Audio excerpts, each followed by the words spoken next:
What's up, guys? How are you? Appreciate you. Thank you, JD. Thank you for kicking this off on the right way, on the right foot. I appreciate you very much. It is Sunday, September 14th, 2025. You're back watching Blunt Politics. I'm Boston Brian. I appreciate you joining me. Make sure you hit that like button, share the stream out, drop some emojis, drop some comments in the chat there. I really do appreciate it. To all the mods, thank you all for all the work that you do. To everybody else that's here day in and day out, trying to get as much news as humanly possible, to be as informed as humanly possible. I appreciate you guys as well. So Just Julie, JD, Jenny Faye, Michael, how are you guys? I appreciate you. What up, B? What up, Keith? How are you? What's up, Atrocious? What's up, Gamma? How are you? Appreciate you guys. What up, Jan? What up, more Barefoot? How are you? Michael McAndrews, what's going on, my dude? Winston? Thank you guys for joining me. Jupiter Judy, what's going on? Thank you to everybody on Facebook, YouTube, Instagram, Twitch, the whole 9 yards. Make sure you're doing the respective things as far as liking and sharing on each of those respective platforms. Lots to discuss today. I appreciate you guys once again. We'll be talking about, again, what a wild week it was, the wild rhetoric to come from the week, the misinformation, the disinformation, the obfuscation, getting into the right continuously blaming the left for rhetoric, and then Greg Gutfeld going on Fox News to actively call for the lethal injections of homeless people, to just straight up remove homeless people from this earth against their will. We'll also be taking a look at this. Let me see if I can put this on the old screenage for you too, because some foreign news as Romania scrambles jets after drone incursion as the Zelensky warns conflict is expanding. Incident in Romania comes days after Russian drones were shot down entering Polish airspace. So that's obviously something we need to keep our eyes on, as the Romanian Defense Ministry scrambled 2 F-16 fighter jets on Sunday after detecting a drone breach in the country's airspace just days after Poland confirmed it had detected a Russian drone incursion. And again, I think this is just more of, Russian testing its boundaries, testing the waters, testing the reaction, trying to press, the NATO alliance, and to see if they could create some cracks that they can exploit. We'll also be looking at Midas Touch, and Ben just had, again, I got to be very honest with you guys. I took probably the last, at least 24 hours, I'd say, off of kind of indulging in the craziness of the news. We'll probably have to get caught up together on what has come out recently. I know there's been a huge push on the right to try to link the death of Charlie Kirk to the trans community, to trans people. And again, so hopefully we'll be hearing some pushback and some real information as it relates to what we know about, again, Tyler Robinson in that situation. Again, Ben's got some good information. I know Jen and Pumps had a video they put out this morning, which, let me see if I can throw that on the screen as well, which was this one here. A meltdown on Fox News incites more violence towards the left in Charlie Kirk aftermath. We got a couple clips of Stephen Miller losing his shit on Fox News. So he's got that one. We got one here where he's also on with Hannity talking about apparently the last thing that Charlie Kirk said to him. We have this clip here from Benny Johnson on Rumble to get to. We got a clip here from James O'Brien. I think this is from a few days ago. I think this was kind of before we had any real substantial information on even who the suspect was, but he gives some pretty poignant facts, some pretty poignant statements in here. And then, I don't know, I think for some reason this isn't working, so we'll see if we can bring that one back up. Let's see if I can check the old emails and see if there's anything else that I missed that we'll be covering today. I've had it. We'll be talking about the London, anti-immigration march. Let's see here. Benny Johnson, we talked about. James O'Brien, we talked about. All right, so let's see if we can dive into this. Let's see this. Oh, there's a couple people. Oh, thank you to everybody that contributed before we even live there. I'm sorry. Oh, and thank you, guys. I'm missing a ton of people already. Hold on. Let me see. Let me make sure I'm not missing you guys. Let me see. So, JD, I appreciate you. Let's see here. Carol, thank you so much for becoming a new member. I appreciate you very much as well. And then we got Carol gifting 5 memberships. Let's go, Carol. I appreciate you stepping up. That's awesome. That's very kind of you. Very kind of you. I really do appreciate it. Colleen with the $20. Just supporting, listening, and no more interaction on chat. I'm fried. Love to all. I think that's kind of how a lot of us were feeling. And thank you, Slacks, as well. Love right back to you, my brother, and the greetings from everybody here and the chat.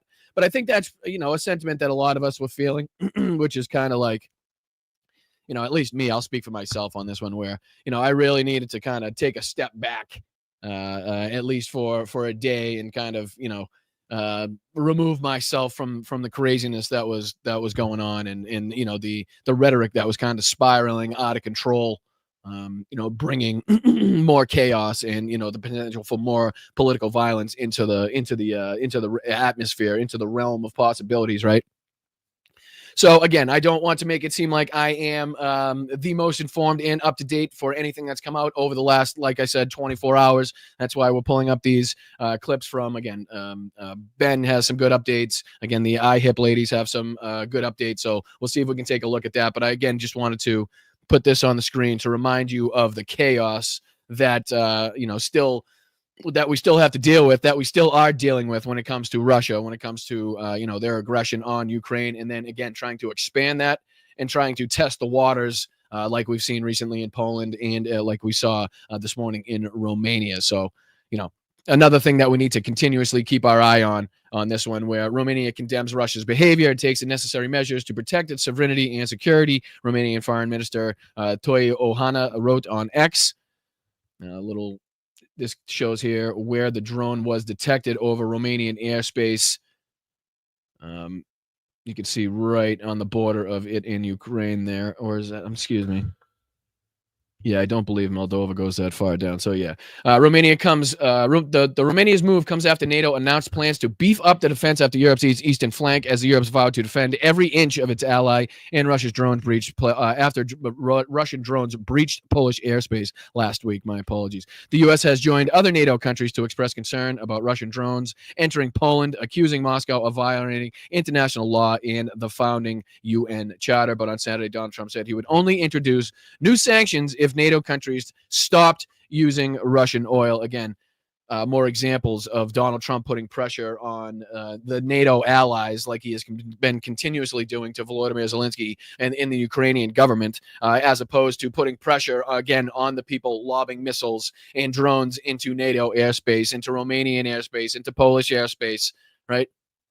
Continuously testing the waters, continuously trying to, push the boundaries of this battle, continuously trying to search for little cracks that they can use in the NATO alliance to their benefit. And again, this is just, no mistake. I'm sure we'll hear something from the Kremlin. We'll hear something from Moscow saying, oh, it was a mistake. Didn't it got off track, got away from us, really, is what they're going to say. The thing probably never should have crossed your international borders. That is very much our fault. And we do apologize for this mistake. Will not happen again, besides maybe tomorrow. Like 19, 20 times probably. But it's just ridiculous to think that they're coming out and saying that I haven't seen any response from Russia. I don't know if it details that in this bomb planted along a railway, so that's a different story. So it doesn't seem like, as of now, when this came out, that Russia has said it was a mistake or anything like this. Was updated 15 minutes ago from the Independent. So I would assume, had Russia took claimed responsibility for, or denied the responsibility for, or said it was a mistake, I think they would have come out and said that. But yeah, I just wanted to make sure that we pointed that out and highlight the fact that, because I know everything's kind of getting blown out of proportions. I know the London rally kind of took a lot of airtime. Obviously, what's been going on with Tyler Robinson, obviously what's been going on with Charlie Kirk, and the rhetoric that's surrounding that whole thing has been a huge media storm, and has been kind of really soaking up the airwaves as far as airtime and what's being covered. So I wanted to make sure that we continue to highlight this. But again, just for the sake of staying as informed as humanly possible on this situation, let's see if there's anything that we should be knowing, or anything that we found out in, like I said, the last 24, 30 hours or so, that can be used again to glean any more information, glean any more reasoning to this situation, and really put to bed the host of misinformation that is being spread around the internet right now about the family, the contacts, why it happened, who the person is, what the motives were. I mean, you name it, and there is mis and disinformation out there about all of it. So let's just see here. I want to gather. I'm going to speed this up just a little bit so we can get through as much as possible. Like I said, I just want to make sure that we're not missing anything so we can be the most informed in conversation, especially when we're saying things online, so we don't act or look stupid and give people the wrong information. So let's see if there's any more updates as far as Ben from Midas Touch can give us here. I appreciate you guys. Make sure you hit that like button. I'm Boston Brian. This is Blunt Politics. Thank you for joining me. Happy Sunday. Again, hit that like button. So it was a crushing blow to the Trump regime and state regime media known as Fox and the right-wing ecosphere in general that the killer of Charlie Kirk was, to use a phrase by Utah's governor, one of their own, a 22-year-old white guy from a religious family in Utah, a gun-toting family, a Trump-supporting family. Listen, motherfuckers, if you don't want to hear about it, fucking the door's right there. There's the door. You don't want to hear about it? Fucking there's the door. Don't fucking bitch about it that you don't want to hear about it. There's a million other fucking YouTube channels that you could be watching. So fucking hit the bricks if you don't want to be fucking talking about it. If you don't want to be as informed on what the fucking biggest news story in the fucking country is right now. And what could possibly be the reasoning for more political violence against people like fucking me and everybody else that's in this space and that have fucking, opinions that they espouse online. So I think it's very fucking important of us to be as up to date and as factual as fucking humanly possible when speaking about something that could be as dangerous as something that's being used by the right to point the finger back at the left. Right? So, sorry, not sorry. Go fuck yourselves. Everybody complaining in the fucking chat.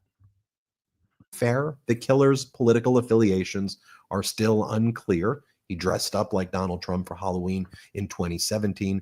There are some who say he's a far right guy, like a Groyper or whatever. No, he's a far left guy. He's a 22-year-old white guy who looks like he could come from any MAGA family, and that is narrative. Because right now the narrative is being used on the right to try to in any way tie this to the trans community, in any way tie this to trans people, so that they can make this just another case of otherisms, right? So they can demean and, demagogue against that fucking community as much as possible. So the more that we know and the more that we can combat that fucking ridiculous rhetoric, the better it is for everybody, I believe. Shattering for Trump, for MAGA, for the right-wing media ecosphere who wanted to use this to sow more division and to attack Democrats and the leftists. So what are they doing? They're going to go back to the well and try to blame transgender people.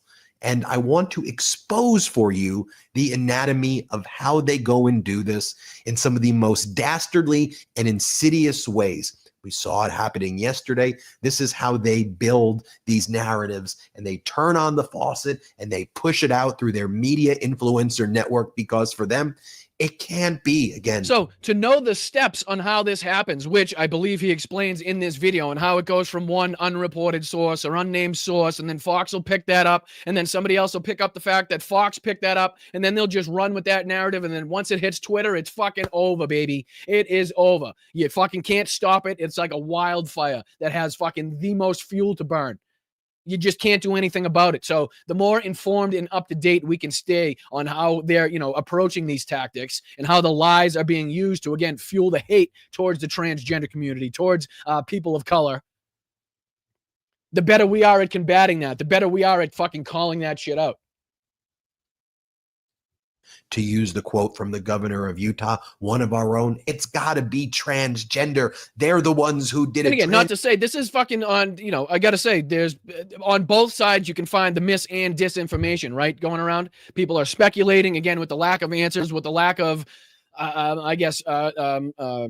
professionalism shown by what I think is the lack of professionalism shown by the law enforcement agencies, by the FBI, by Kash Patel, where this guy literally had to be fucking waltzed into a police station by his father with his pastor.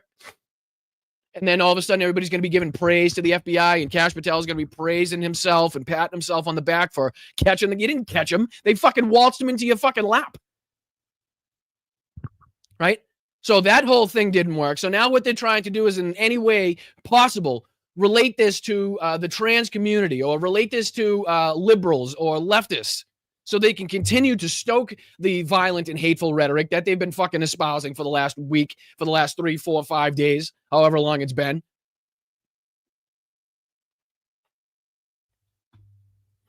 transgender leftist Democrat. So let's go through the anatomy right now. And let me introduce you to someone named Brooke Singman. She is a digital reporter for Fox. She's someone who is very close to the Trump regime. If you listen, this just goes to show you, this tells you how it goes from one source to another source, picked up by Fox. Once Fox picks it up, it's picked up by fucking Twitter. Once it's picked up by Twitter, it's over. Right? It's almost impossible now the way Twitter's being run, the way Twitter is set up for that narrative to be combated. Especially when some people again have fled, rightfully so, have fled that space. So not only is there less people to combat that, but the voices that are still there are being heard less and less, right? That's why it's very important for us to continuously be like, okay, how is the right-wing atmosphere? How is the right-wing media fucking echo chamber? How is that working? How are they producing these results where one person can come out with some stupid report on what they think the writing on the bullets mean, and then that report somehow makes it to Fox News, and then that report from Fox News makes it to Twitter, and now it's fucking being spread all over the country as fact. Right, when we have absolutely nothing to corroborate that, we have no confirmations. We really don't know too much still to this fucking moment in time, other than the fact that, like Ben said, he's a 22-year-old white kid from a fucking, from a heavily Republican-influenced family, a heavily Trump-influenced family. The grandmother said herself she didn't even fucking know a Democrat. She don't even fucking, I don't think she's ever known a Democrat, right? She was more offended at the fact that people were saying that she could be in relation with or know Democrats than she was at the fucking actual action, from what I took out of it. So, I mean, again, we need to be on top of this as much as you're sick of hearing about it, as much as you don't care, and as much as it's your fucking American God-given right not to care. That does not mean that we are not still under threat here from the rhetoric that's coming from this. This doesn't mean that we don't have to, again, try to fucking put the fire out with the biggest fire hose we can possibly get to make sure that we quell and stop the political violence that has the ability to escalate at a rate that we have fucking yet to see in this country. As much gun violence as we've seen, as much mass shootings as we've seen. I don't think anybody truly realizes the potential that this has to kick things off in a way that, again, I don't think it would be unimaginable to the fucking vast majority of this country.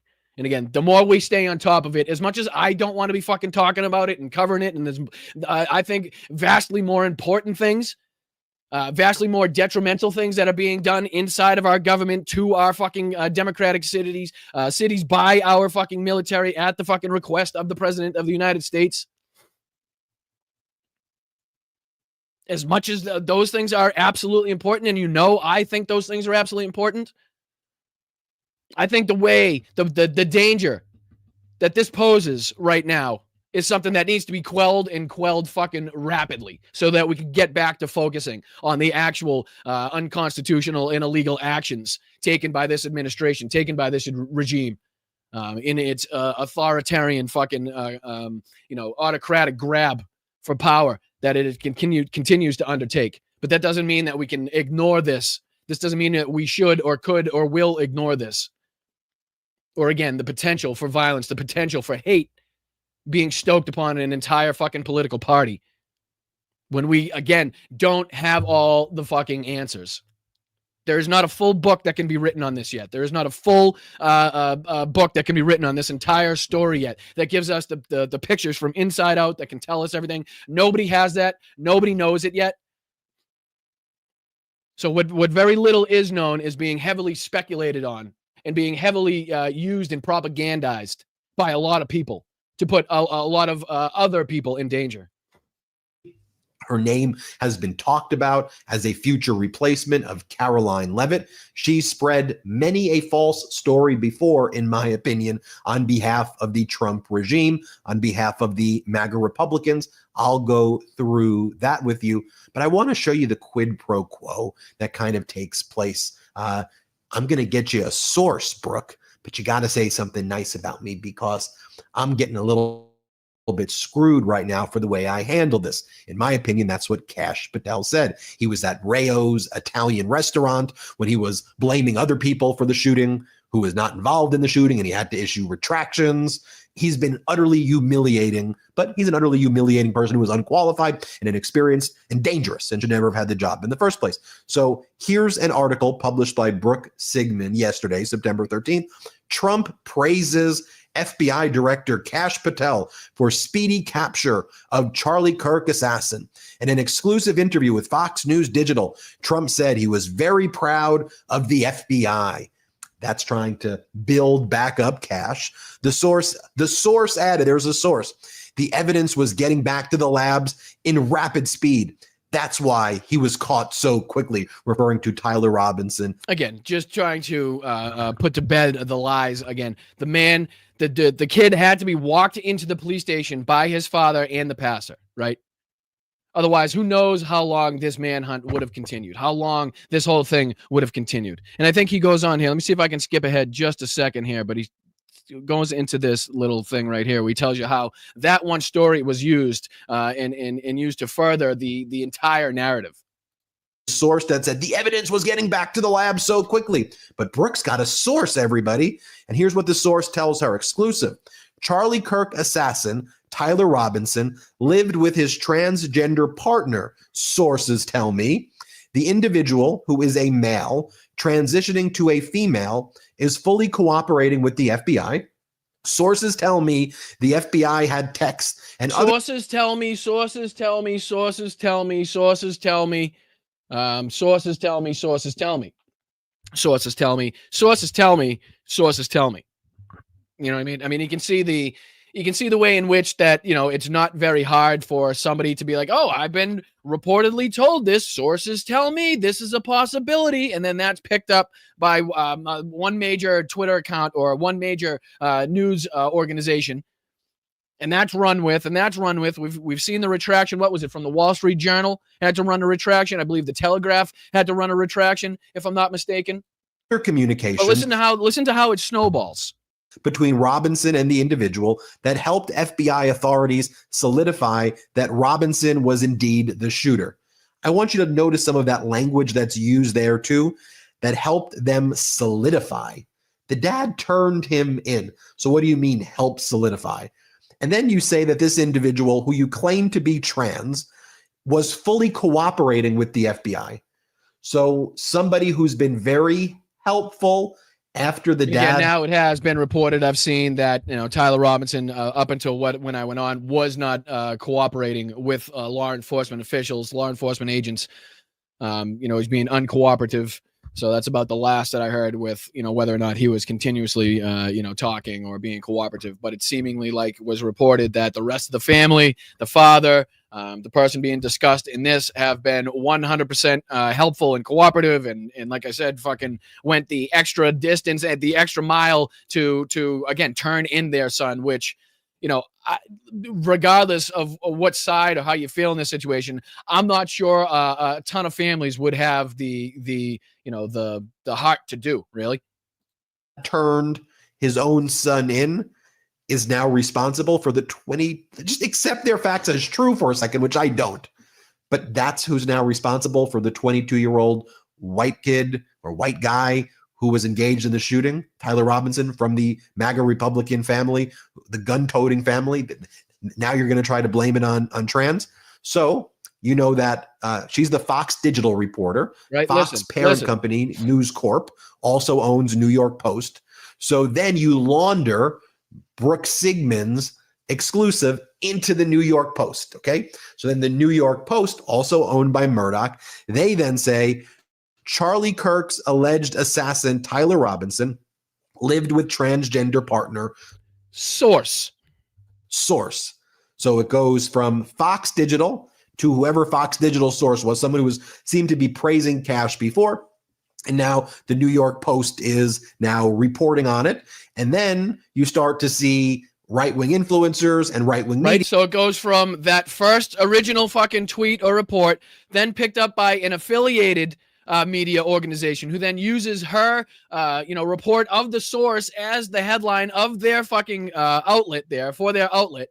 Again, and then that's picked up by bigger, you know, Republican or right-wing internet accounts. And then it's rapidly downhill from there. Saying that transgender ideology may be responsible for the shooting. You have Rob Schmidt from a right-wing media network go, Trump told me this morning, Kirk assassin has a trans girlfriend. And then all the Elon Musk accounts start coming out. And there it is. Mental illness is real. Trans violence is very real. This individual radicalized Tyler. If the reporting... Right, so there you can see, and then the snowball effect takes place, right? Once the bigger accounts start doing it, and then the smaller accounts get onto it, it does not matter what you do or what you say on there. It's just a continuous shit show of people, even days after this, regardless if it's been debunked or how publicly it was refuted, or where it's not been confirmed. It doesn't matter. This will go on for some time now, where people will be reading this shit, continuously spreading it online, continuously stoking conversations that probably shouldn't in any way be happening if you were to take a look at the real situation, the real evidence, and what we actually know at this moment in time.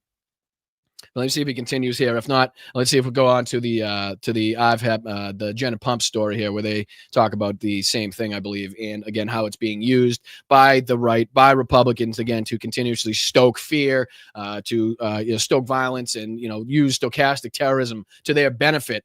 In my belief, to again scare the left. Is right. This individual helped turn Robinson in.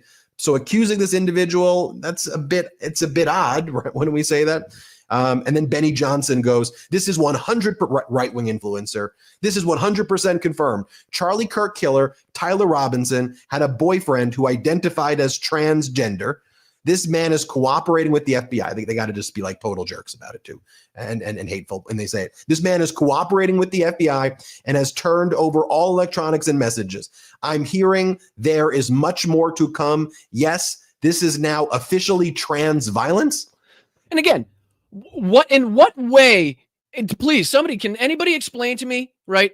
Can somebody explain to me? And let's just stipulate. Let's just, for the sake of this argument, say that what fucking Benny Johnson, right, was saying is true. The boyfriend was transgender. Again, we're stipulating for the sake of this conversation and for this conversation only. I want to make that very, very clear. The man is cooperating with the FBI again, right?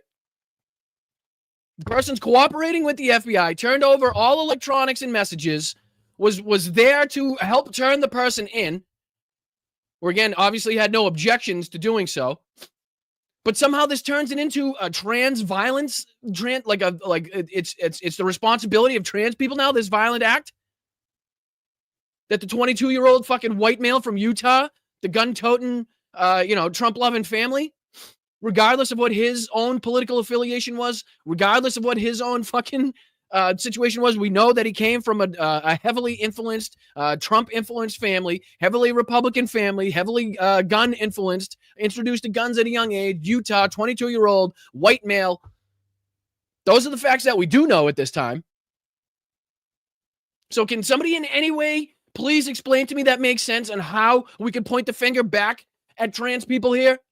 Even if, again, stipulating what's being said here for the sake of this conversation is true, turns out to be the case, how the fuck could you purposefully and honestly try to point the finger at, again, another marginalized community after reporting yourself that the person you're talking about has been cooperating in every possible fucking way? And again, isn't responsible, didn't commit the act. And maybe we'll learn more in the future, right? But it's very fucking dangerous, which is the whole point of this, to continuously on, such large accounts that are seen by a lot of fucking people, to point the finger at a community that is already continuously marginalized, continuously beat on, continuously shit on, continuously dehumanized for what Tyler Robinson did. I mean, it's out of control. It's out of fucking control, the way that this is trying to be, again, propagandized and used to their benefit. But let me just see here if he goes on. As Maya Luna goes, so let me get this straight. The violence is coming from Tyler's alleged transgender girlfriend who is cooperating with the police, not the white dude who shot and killed Charlie Kirk. Got it. But they just wanted a link. Look, there's some transgender in this. That must be why. Because this guy is one of our own. He's a white 22-year-old kid. He looks like he could be from any MAGA family. By the way, sorry, I'm not playing the video for you guys, am I? Oh, hold on. Mom's calling. Hi, Mom. I'm in the middle of the show. What are you doing? All right, well, I love you. I'm trying. All right. I love you. Have fun at the shower. All right. Bye. Sorry. My apologies. I thought she was calling to tell me I wasn't showing the video on screen. Turns out not to be the case. But she says hi, everybody. She says hi, wishes everybody well.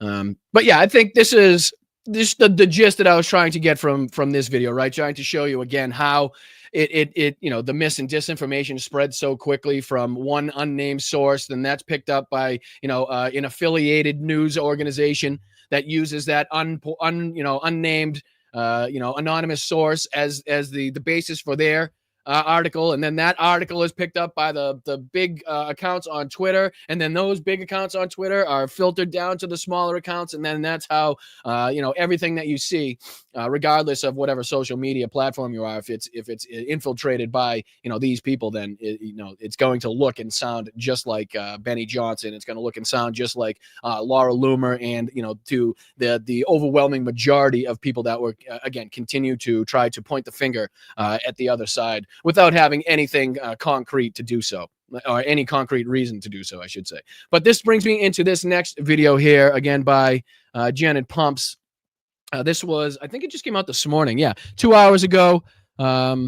Stephen Miller goes ballistic on Fox News. This is more about Fox News inciting more violence toward the left and in the Charlie Kirk aftermath. Again, I'm going to see if I can speed this up just a touch, see if we can get through just a little bit more than we normally would. And take it away, Jen and Pumps. Happy Sunday. The F Your Feelings crowd has their feelings hurt really badly because they want everybody to feel the way they want them to feel. They want to dictate the way everybody has to have a meltdown all at the same time. And while I was saddened and horrified to see public shooting of Charlie Kirk, I can certainly understand why people that are Black, that have heard the overtly racist things that this man has said, wouldn't feel a whole lot of empathy for that. And so this is a free country, and this is a free space where people get to feel how they like to feel. And so they are trying to blame the left because we're not feeling the way they want us to feel.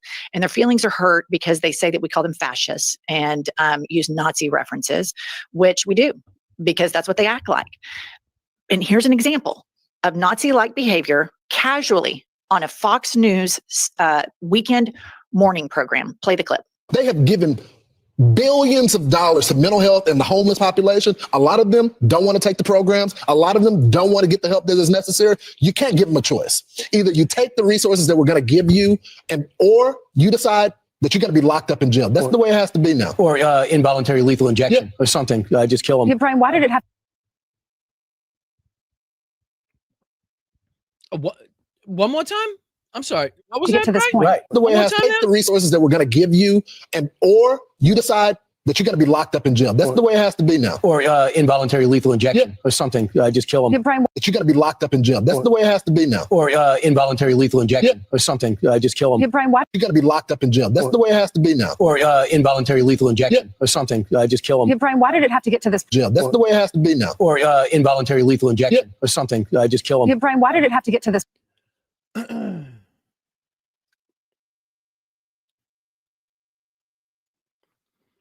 Now, about that conversation about violent, hateful, stochastic terrorism, demeaning language, violent and hurtful and autocratic and dictatorial language, about that whole conversation we were having. Again, this is Fox News, again, as egregious as it is to say, and as much as it pains us to say, I'm pretty sure still the most watched news network in the country.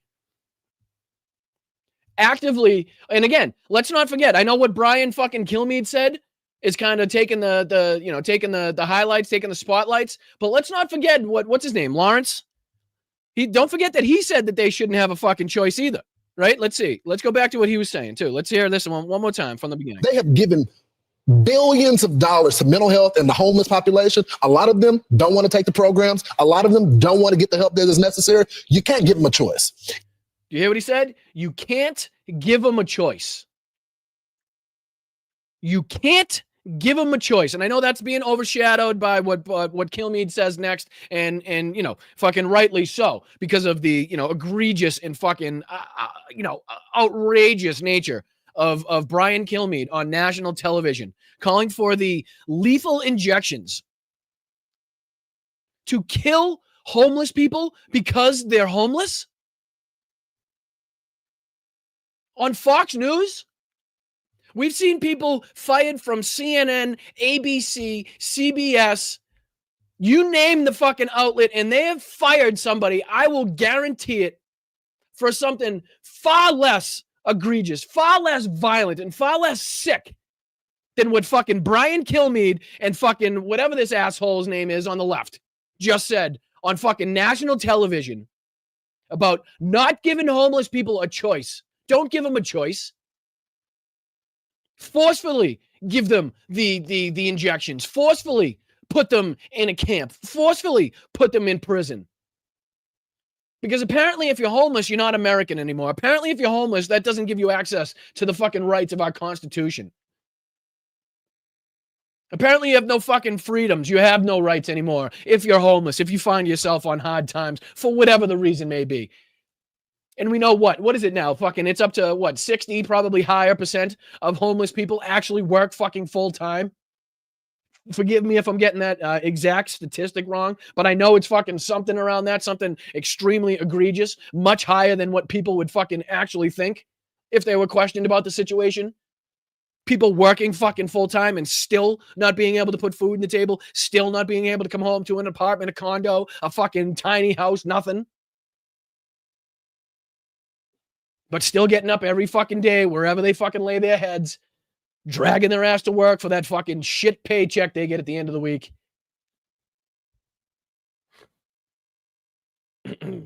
But this is fucking crazy. This is fucking crazy. If while simultaneously you got this entire fucking political party pointing the fingers at fucking Democrats and lefties and people like fucking me that actively came out here and condoned everything that we saw, but rightly kept our principles and our beliefs consistent throughout this whole fucking period. And you're pointing fingers and the violence back at us and saying shit like this. And I think there was, if I'm not mistaken, here, I'll play this out, but I do believe he was forced to give an apology, right? I do believe there's an apology. Let me see if I can play this out just a little bit more, and I'll see if I can, if they don't play the apology, I'll see if I can find the apology, the mealy mouth fucking bullshit apology that Brian Kilmeade gave. I'll see if I can play that. Let me see. Either you take the resources that we're going to give you, or you decide that you're going to be locked up in jail. That's the way it has to be now. Or involuntary lethal injection or something. Just kill them. Yeah, Brian, why did it have to get to this point? Right. Okay. Brian Kilmeade just says involuntary lethal injection. He's talking about euthanizing a homeless population, and the two co-hosts just go along with it. Like, yeah, let me see if I'll play this here. Stop. My apologies. Put this on the screen. This is his apology. This is a Forbes video. If this doesn't quite give the whole thing, then we'll find another one. But this is his apology. See if I can find it here. Do they play it? Do they even play it? Fox News host apologizes for supporting involuntary lethal injection for mental illness. No, this is gonna be one of those that doesn't play. Hold on, my apologies. Let me see if I can find a video that actually plays what he said. Let's see here. Brian Kilmeade apology. Brian Kilmeade apology. Why is it so hard to find? Looks like Adam did a video on him. Let me see if I can. I want to show you all the exact moment that Fox News host Brian Kilmeade was forced to give a weak apology. My apologies, Adam. I'm kind of pressed for time, my man. I'm going to go right up into the moment where he starts the apology right here. All right, here we go. Check this out. Instead, he gets this weak scripted apology where they actually promote his 10 p.m. show at the bottom. If you read the Chiron, which is at the bottom of the screen, it says One Nation with Brian Kilmeade tonight at 10 p.m. So they're just promoting his show in his apology. This is weak, and Fox News continues to divide the country. As I said, I have the right to just say this about Donald Trump attack from the Department of War. And I titled the video, Trump Declares War on Chicago. Morning, we were discussing the murder of Irina. It happened when we were in Kilmeade, apologizing for the comments that he made multiple days back. And it actually happened when we were together on Wednesday, Lawrence.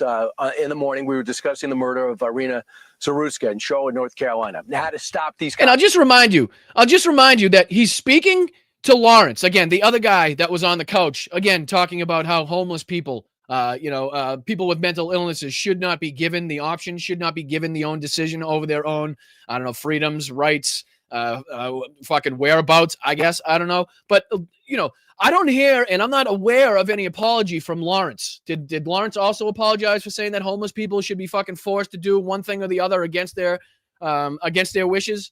Did he apologize as well? Or is it just fucking Brian Kilmeade's mealy mouth fucking bullshit apology? Hey, let's start it from the beginning. My apologies. Here we go. That he made multiple days back. And it actually happened when we were together on Wednesday, Lawrence.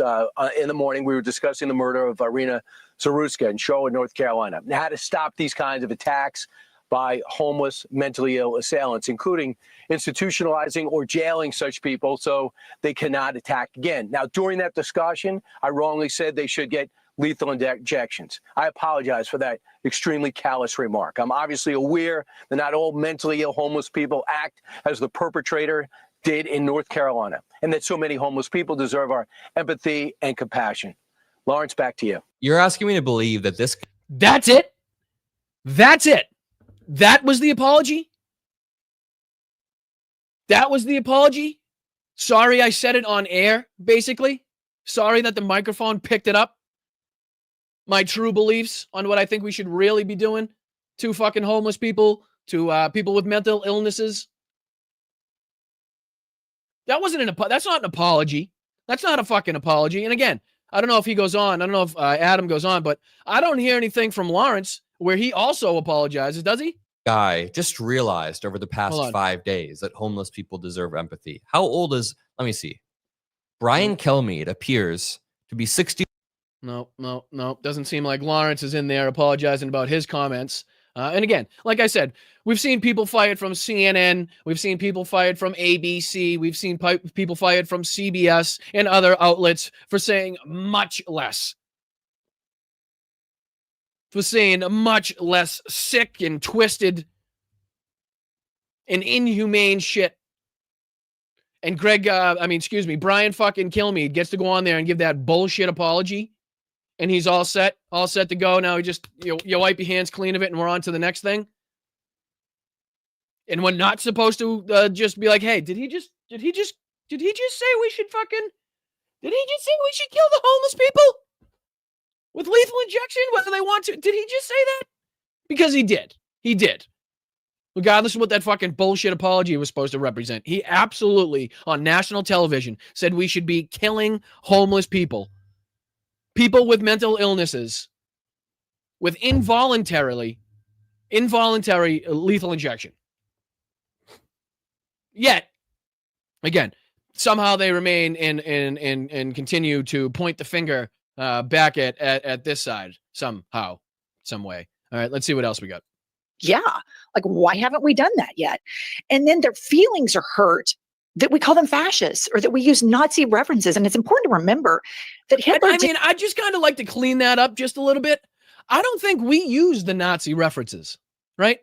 I think, the story from Donald Trump's fucking ex-wife where he had the bedside fucking book by the table of Hitler's speeches, right? The poisoning the blood of our country, the calling immigrants vermin, the direct quotes from Mein Kampf, the direct usage of Nazi propaganda tactics. It's not fucking us that's bringing up the comparisons. It's not us that are bringing up the relationships in the tactics in you know, fucking strategy used by Trump's regime in the Republican Party of the last fucking 10 or so years that emulates and imitates the same fascist ideology, the same authoritarian ideology that was espoused, that was viewed, and that was perpetrated on the world in the 30s and the 40s. Didn't just go after the Jews. He went after political enemies that he called vermin. He went after homosexuals. He went after homeless people. He went after mentally ill people. It didn't just stop. The biggest concentration of it were the Jews, but it expanded far beyond that, the hate. And this is just streamlined on Fox News. And then they act so shocked. And they're such snowflakes when we call them out for being and saying what they are. Here is a complete psycho, Stephen Miller, on Fox News on Friday night. And we are going to do that under President Trump's leadership. And I'm not sure how much of the clip they play, so I'm gonna jump over to this one here, which I believe, just so we can get the entire clip of this. This is what Stephen Miller had to say. I believe he's on Hannity here again, espousing such dangerous propagandized rhetoric towards an entire political party that, again, has in no way, shape, or form been found to be in any way responsible, a part of, or responsible for the death of Charlie Kirk in any way that I have seen in reporting thus far. President and his supporters. At what point do they stop? I don't think they ever do, to be very honest. It's almost like an addiction for them. If Donald Trump cured cancer, I've said so many times, Stephen Miller, you know, they would criticize him for that. The Democrat Party, its pundits, its allies, the educators, for 10 years have waged a campaign of eliminationist rhetoric against President Trump, against Republicans, against MAGA, against Trump officials. It has been willful and deliberate, Sean. Okay, where is this rhetoric of elimination? Please. Now, can we after the stupid assertion that you just made, can we get some, I don't know, credible examples, credible sources? You guys love your sources, you know, fucking how good you love your sources. Let's get some sources in there, dear. Let's get some sources in there, Joseph. I mean, Stephen. Let's get some sources. Let's get some examples. Where is this eliminationist rhetoric that you continuously say that we espouse? The rhetoric that you played, the messages that you played in that clip are the same exact rhetoric and messages that are used. And one can only assume it's just us accurately calling out, I don't know, Donald Trump, again, reciting and quoting Mein Kampf, you know, any one of Stephen Miller's past bigoted, racist, homophobic, transphobic, and hateful policies that he's put in place or wanted to put in place. Again, the fact that we're accurately calling out this shit and accurately pointing out the parallels and comparisons is not the same as eliminationist rhetoric. What we'd like to do is eliminate the hateful and harmful fucking rhetoric, again, that is flowing through the likes of Twitter, flowing through the likes of Fox News. Again, continuously putting more people in harm's way, continuously putting more people in danger. I mean, where was this, like, weren't you happy, you know, to take credit for the things that you've put in place, the policies that you espouse? Weren't you at one point like happy to have the left calling you these things because you thought it was a badge of honor? By the assassins that are used by the two assassins who tried to kill Donald Trump, that are used by the assassin who claimed the life of my friend, an American hero, Charlie Kirk. This is willful and deliberate. And again, none of the people that he just stated in any of those instances, to the best of my knowledge and to the best of my recollection, were Democrats, were leftists, were fucking liberals. None of the people that he just fucking talked about, none of the situations he just talked about or tried to associate to this or to the left, to the best of my recollection, to the best of my knowledge, again, had anything to do with a Democrat or a leftist or a progressive or a liberal or whatever the fuck. Radicalization. They know what they're doing. Our universities, in many cases, have become incubators for extremism. they become the equivalent. And here's another through line and talking point that you're hearing. You know, he does come from a Republican family. You know, his family is heavily Trump influenced, so it must have been the college, it must have been the universities, it must have been something else that radicalized this kid to again leftist ideology, instead of maybe even contemplating the fact that maybe he went further to the right, which is again still a possibility. I mean, again, without the fucking the full picture here, the full book, it's extremely dangerous, as we continue to point out, for anybody to go on and try to you know, accurately point fingers at somebody like they know, like they're 100% sure, like they fucking know for a fact that it was caused by, because of, perpetrated by this group, that group, or another. It's extremely fucking dangerous to continue to do this shit. Of madrasas for jihadism. There is a domestic terrorism movement in this country.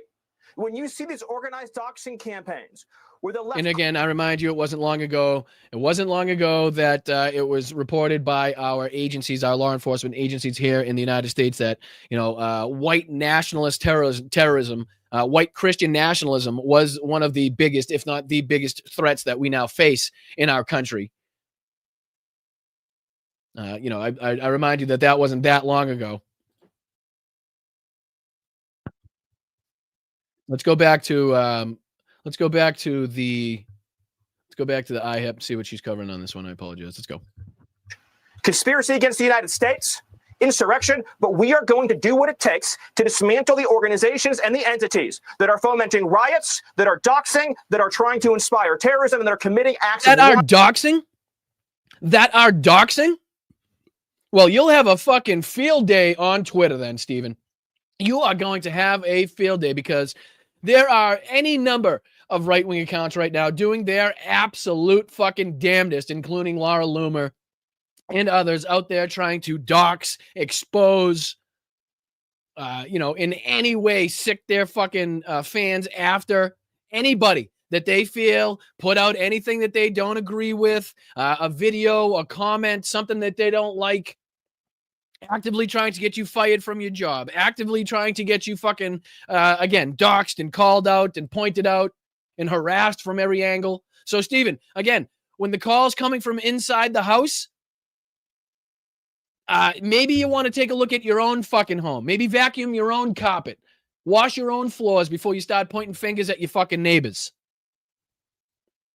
Violence. It has to stop. And my message is, to all of the domestic terrorists in this country spreading this evil hate, you want us to live in fear? We will not live in fear, but you will live in exile, because the power of law enforcement under President Trump's leadership will be used to find you, will be used to take away your money, take away your power, and if you've broken the law, to take away your freedom, Sean. And again, the party of freedom, ladies and gentlemen, I give you the party of freedom now actively threatening to take away an entire fucking political party's freedom. Their organizations, going after their organizations. Again, this is going to be used as justification by Trump's regime to, again, accrue more autocratic, more dictatorial power, to use more fascistic rhetoric, to use the military to at their disposal. So, which is why it's, again, incredibly important for us to continue to call this shit out and to make sure that we continue reporting on the facts as they come out. To, again, as fast and as quickly as possible, to quell the nonsense and to make sure that we're looking in the correct areas, in the correct ways, to, again, make sure that this type of shit doesn't happen again. And to make sure that, again, the onus and the finger isn't being pointed at people that have absolutely nothing to do with it. Sorry, absolutely nothing to do with it. You can't even respond to this. It is so inherently insane and anti-democratic and full tilt dictator, very reminiscent of Nazism. That's just simply what it is. And he's talking about what they're going to do is they're trying to go after George Soros. And they believe that when people care about other people, when people have empathy, when people stand up for civil liberties, that is domestic terrorism. And so they think that George Soros is funding everybody speaking freely about progress in the United States of America. These people are regressive. This is psychotic. And here's Stephen Miller now talking about higher education, which if you have Nazi-like ambitions, higher education is a huge problem for you because it is open-mindedness. It is critical thinking. And here's what he has to say about that. Our universities, in many cases, have become incubators for extremism. They become the equivalent of madrasas for jihadism. That is insane. That is completely insane. It is unbelievable to me that Matthew Dowd was fired from MSNBC. He didn't say anything even close to this deranged insanity. Not to mention anything that Kilmeade said. Apologized for it, and he's fired. And Fox News continues to go full tilt as the propaganda arm for this Trump regime. And Stephen Miller absolutely cares about doing these things. He has a vision for these things. Kanks, Trump, who, I call Kanks, short for Kankles, he is too busy meeting with his architects while Putin is advancing drones into NATO airspace. He is now not cooperating with NATO countries. He's basically, in essence, put out this lie social tweet trying to hold them hostage that they had to go with our plan with Chinese tariffs before he would honor our agreement and commitment with NATO. These are not serious people. Stephen Miller is clearly deranged. He wants to dismantle democracy. Kanks wants to sit around and meet with architects on his ballroom, and he wants to suck up to dictators. This is a crazy, insane problem. So to all of the people at home, skip ahead just a little bit. That Robert F. Kennedy Jr. compared Kanks to Hitler, and so did J.D. Vance, the failed drag queen, Lil Smokey. He compared again. Great points to make, right? When you're talking about the rhetoric being the problem, so shouldn't the finger be pointed back at the Vice President of the United States, who again we continuously bring up was the one that called Donald Trump America's Hitler? Like, does J.D. Vance play a part in any of this? Is it his fault? Is he to blame?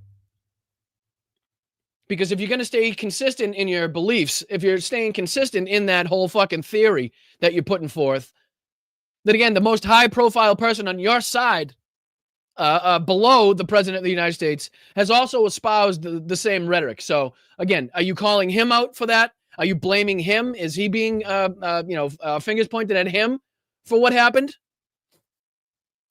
Thanks to Hitler. So, Kylie, let's put up Mehdi's tweet. So Don Jr. was on TV ranting and raving. Nobody can call me a fascist, blah, blah. He said, you can't call someone you disagree with a fascist, says Don Jr. And Mehdi Hassan then screenshots the following tweets from Don Jr. The fake news gets triggered whenever anyone dares to tell the truth about the fascist lawfare from Alvin Bragg and Joe Biden. Another tweet from Don. While she's on the point of the hypocrisy of the rhetoric, right? Let me see if I can put this on the screen as well, just to break this up just a little bit, because this was and again, I think this is from a day or two ago. I believe this is from before anything concrete was known about the actual suspect. But again, some of the points that James O'Brien makes here are very poignant. So let me see if I can again just break up that clip just a little bit and play a little bit of this for you guys. Let me see if I'll speed this up for you guys as well. A little bit of this, and let's see here. I've seen actually one right-winger. I'm not familiar with him. I'm not that plugged into American politics. And I don't know whether he's ignorant of history or whether he's absolutely stupid, but I've seen one right-wing commentator this morning suggesting that this is like the Reichstag fire in Nazi Germany. The Reichstag fire, if you don't know, involved the German parliament building being set on fire by one individual who was... And I think we showed that tweet. Let me see if I still have that from the last show. That was part of the...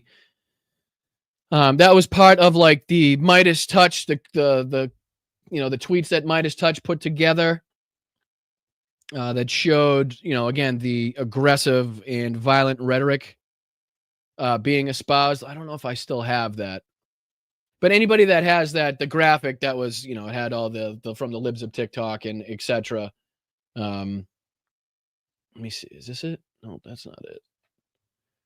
It was pretty much the tweet in the very center of it. I forget the guy's name, but if you know where that that graphic is, you can find it. It's right in the center of the graphic, talking about the Reichstag fire. So let me see here if you can continue. Dutch communist, and Hitler used it to claim that this was all part and of. And again, I hate to. It's not really the point of this video, but there has been lots and lots of speculation and no concrete evidence that that again wouldn't suggest or that disproves the fact that the Nazis themselves perpetrated and had caused the Reichstag fire, to use that to their benefit, to again accrue more autocratic dictatorial powers. After that, they blamed it on the Dutch communist. Again, that was supposedly singled out and used to, I don't know, be the face of an entire conspiracy supposedly put together by the entire communist party. Anyway, that's besides the point, but just something that it's again pretty eerily similar, and something that I think important to point out, where this is something that definitely could be used by the Republicans to again accrue more dictatorial, autocratic power, which they so crave. Massive conspiracy by all the communists, because 1930s Germany could have gone either way. It could have gone far left or far right, and Hitler knew that. The biggest threat to him politically was probably from communists. And he therefore lied about it being a massive conspiracy of people, and that they had to round up all the communists. And once they started rounding up the communists and closing down democracy and co-opting the judiciary, you know what happened next. So I was a little surprised to see that point being made by somebody who would very much style themselves as on the same side of politics as Donald Trump or indeed Charlie Kirk. I didn't know Charlie Kirk was one of the people that lied about the 2020 election. So you don't want me to find out what he stood for, even as I condemn his murder. Why don't you want me to find out why don't you want people to know what he stood for? Surely that's a grave disservice to his memory. You think he'd be ashamed of the things that he was recorded saying? You think he'd be ashamed of the positions he adopted? You think he'd be ashamed of the arguments that he made?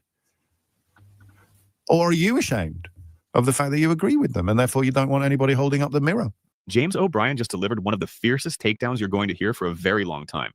He absolutely Sorry, I didn't know it was I thought it was just somebody replaying his show. Let me see if I can get back to the show. Here we go. Trump will always do to turn this tragedy into whatever would be most to the benefit of Donald Trump. And so he elected to list attacks upon Republican politicians, refer to attacks upon Republican politicians, and completely ignore attacks upon Democrat politicians, many of which have been under. And again, if this is noticed by LBC and James O'Brien from across the pond, the fact that our president, the Republicans themselves, love to bring up and continuously bring up, the few instances that they can bring up of political violence against their own, as opposed to, again, bringing up the overwhelming amount of violence, gun violence, political violence, and again, who is responsible for the overwhelming majority of those instances, while again, very conveniently leaving out any violence perpetrated against Democratic politicians or left-leaning people in this country. And so if that was noticed by James O'Brien and LBC across the pond, don't you think that is something that should have been picked up and noticed and reported on by the U.S. media?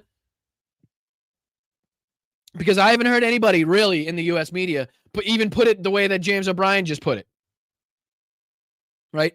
They seem to be trying to do their little fucking moonwalk and their little dance around it to try to, again, not in any way piss off or inflame anybody that might seek retribution against their news network or their station, against them individually.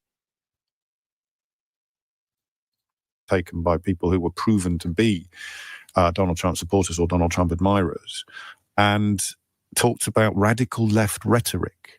I heard a lot of talk, I've seen a lot of talk about they. I'll play you a clip in a moment of a Fox News commentator saying they're at war with us. Now, what did I say? I said on Blue Sky, the most dangerous word that is currently being thrown out, that is currently being used, is they. I don't know if I'll find it real quick. Let me see if I can go. Where did I put it? Where did I put it? Oh, here it is, right here. I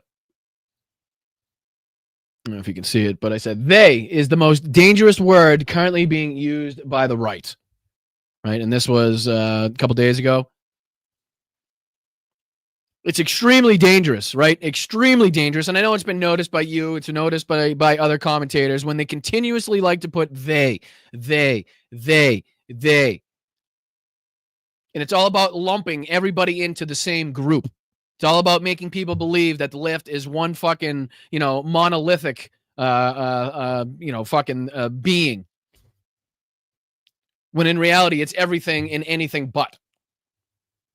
But it's again very it's ironic to hear again somebody from across the pond pick up on the same things that you're picking up on, the same words and generalized rhetoric that is being spread. When I don't even think it's being reported to this extent in our own country. Let me see it. Put this back on.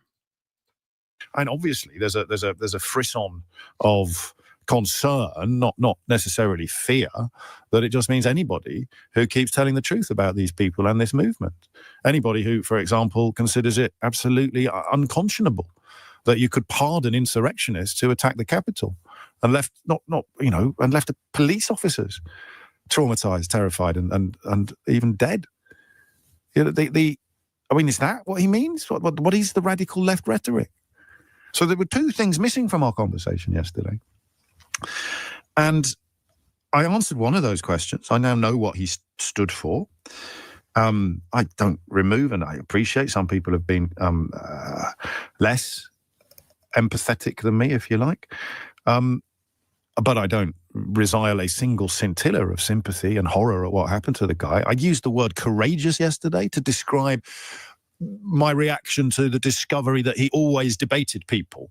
I don't know that I would reuse that word today because I've had a look at some of the clips, I've had a look at some of the debates, and I don't really know how courageous it was. I've also seen quite a lot of clips of him losing, but the criticisms he received, I'll tell you why I say that, because I don't think I'm courageous.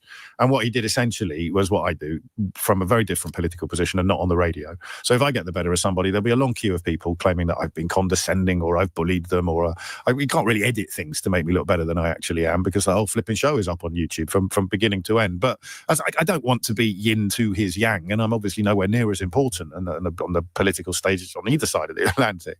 But I don't know that it's courageous to say, prove me wrong. I just used the word to describe him in contrast to a lot of people who seem to have similar politics and will never stand up and be counted. So in relative terms, he had more courage than Hank Buncher-Numbers with a bald eagle avatar who spends his life disseminating negativity and bigotry on social media.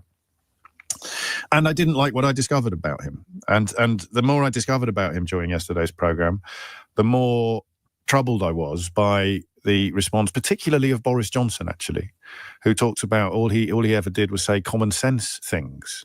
Again, I don't think it's wrong for people to be finding this stuff out, right? I don't think it's wrong for people to be also finding out the actual things that were espoused, right? The actual things that were being talked about. Just for example purposes, just for one example, again, not wanting to fly on a plane where the pilots are black.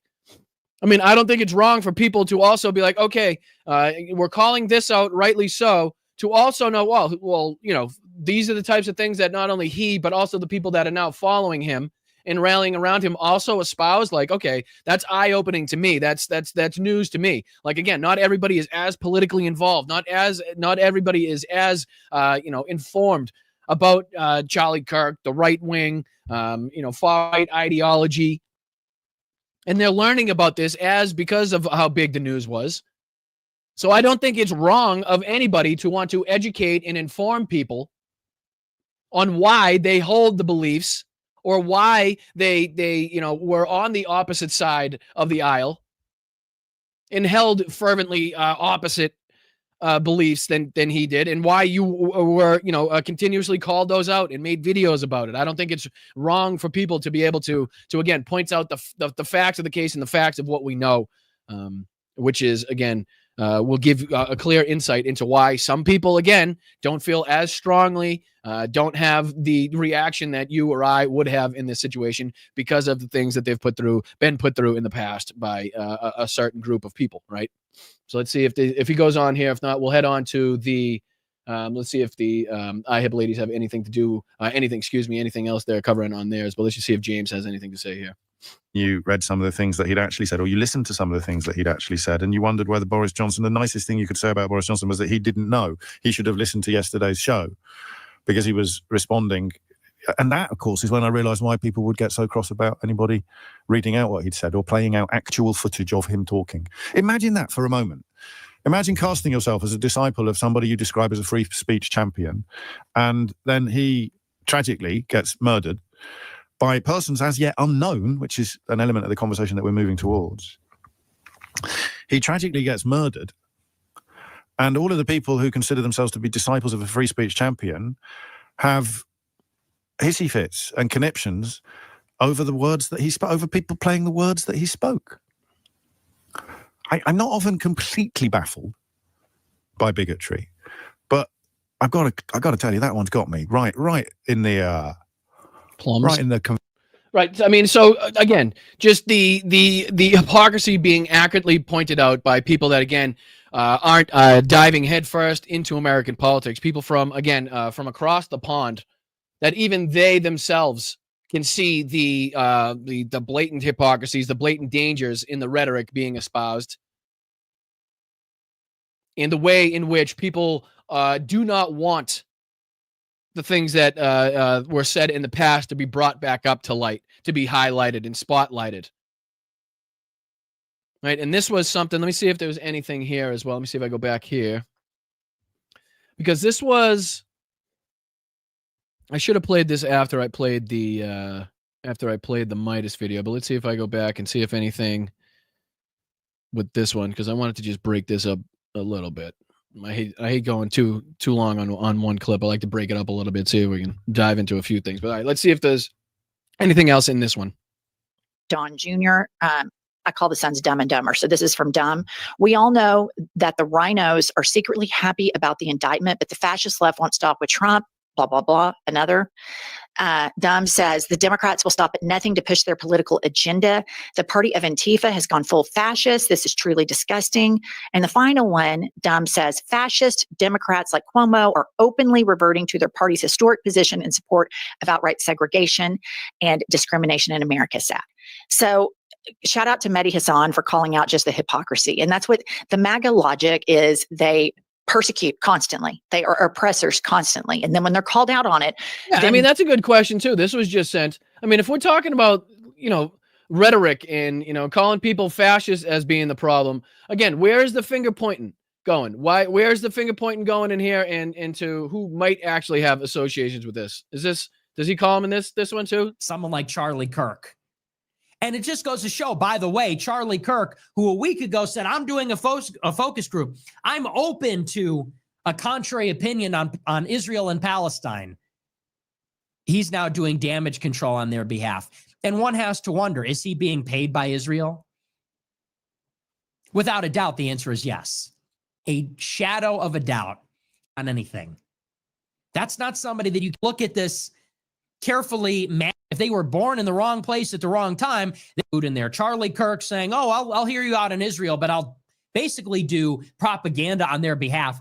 All right. Well, again, I don't want to give that fucking asshole too much airtime or any more airtime than he fucking deserves, which is zero. But again, if you're going to be principled in your beliefs, in your rhetoric, and calling people out, then again, you need to be pointing the fingers from when it's coming from inside the house, when it's coming from closer to your own family, and not be pointing across the street at people that, again, have absolutely nothing to do with it. I think that's a pretty poignant point to be made on that one. But again, there's a multitude of examples that you can talk about where from their own side, from their own right flank, there's cracks forming and rhetoric being espoused that would lead to something like this. And again, that has absolutely nothing to do with anybody on the opposite side of the political spectrum, on the opposite side of the aisle. Craziness. All right, let's see if I can put this one back. They act like they're persecuted, and they act like they've been oppressed. It is a classic snowflake victim mentality. How did I miss this one? Thank you, Michael. Thank you. I think it's important that we be the adults and tone it down a little to help our country. Thank you so much, Michael McAndrews, for the $100 super chat. Holy shit. I really appreciate that, dude. I'm sorry I missed that go by. I really do appreciate that, and I think you're absolutely right. I do think you're absolutely right. And this is like trickle down snowflakeism from Trump, who is the perpetual victim. It's amazing to me that the biggest drama queen in the world is who all of these displaced white people have latched on to be the arbiter of their masculinity. All right, moving along. Here's some things that Kanks has said that I want to remind everybody of. Mehdi Hassan finds this as well. This was a headline more than a year ago. Trump calls political enemies vermin, echoing dictators Hitler and Mussolini. Right, as we talked about. And I'm going to go on here because she goes on to cover the London rally, the anti-immigrant rally, immigration rally in London, in which Elon Musk made an appearance. So let's see. I just want to hear what she has to talk about, what her opinions are on that coverage, and the fact that Elon's again sticking his nose into European politics where his nose does not belong. We saw him try to interject himself in German politics, again, backing the far-right group. And again, he's doing the same thing here in UK politics. We saw, what was it, over 100,000 people come out for an anti-immigration rally put on by, what the guy's name? Tommy Robinson, is that the guy's fucking name? No, I'm not 100% sure, but let's see what she has to say here. I think it picks up right here. We'll go. Heard that like Lutnick and some other people in the administration are saying that Doge was a failure and they've completely thrown Musk under the bus. I mean, his Heartbreak Hotel, Boodle Baby City. So now he's over to the UK, wreaking havoc over there. And here he is.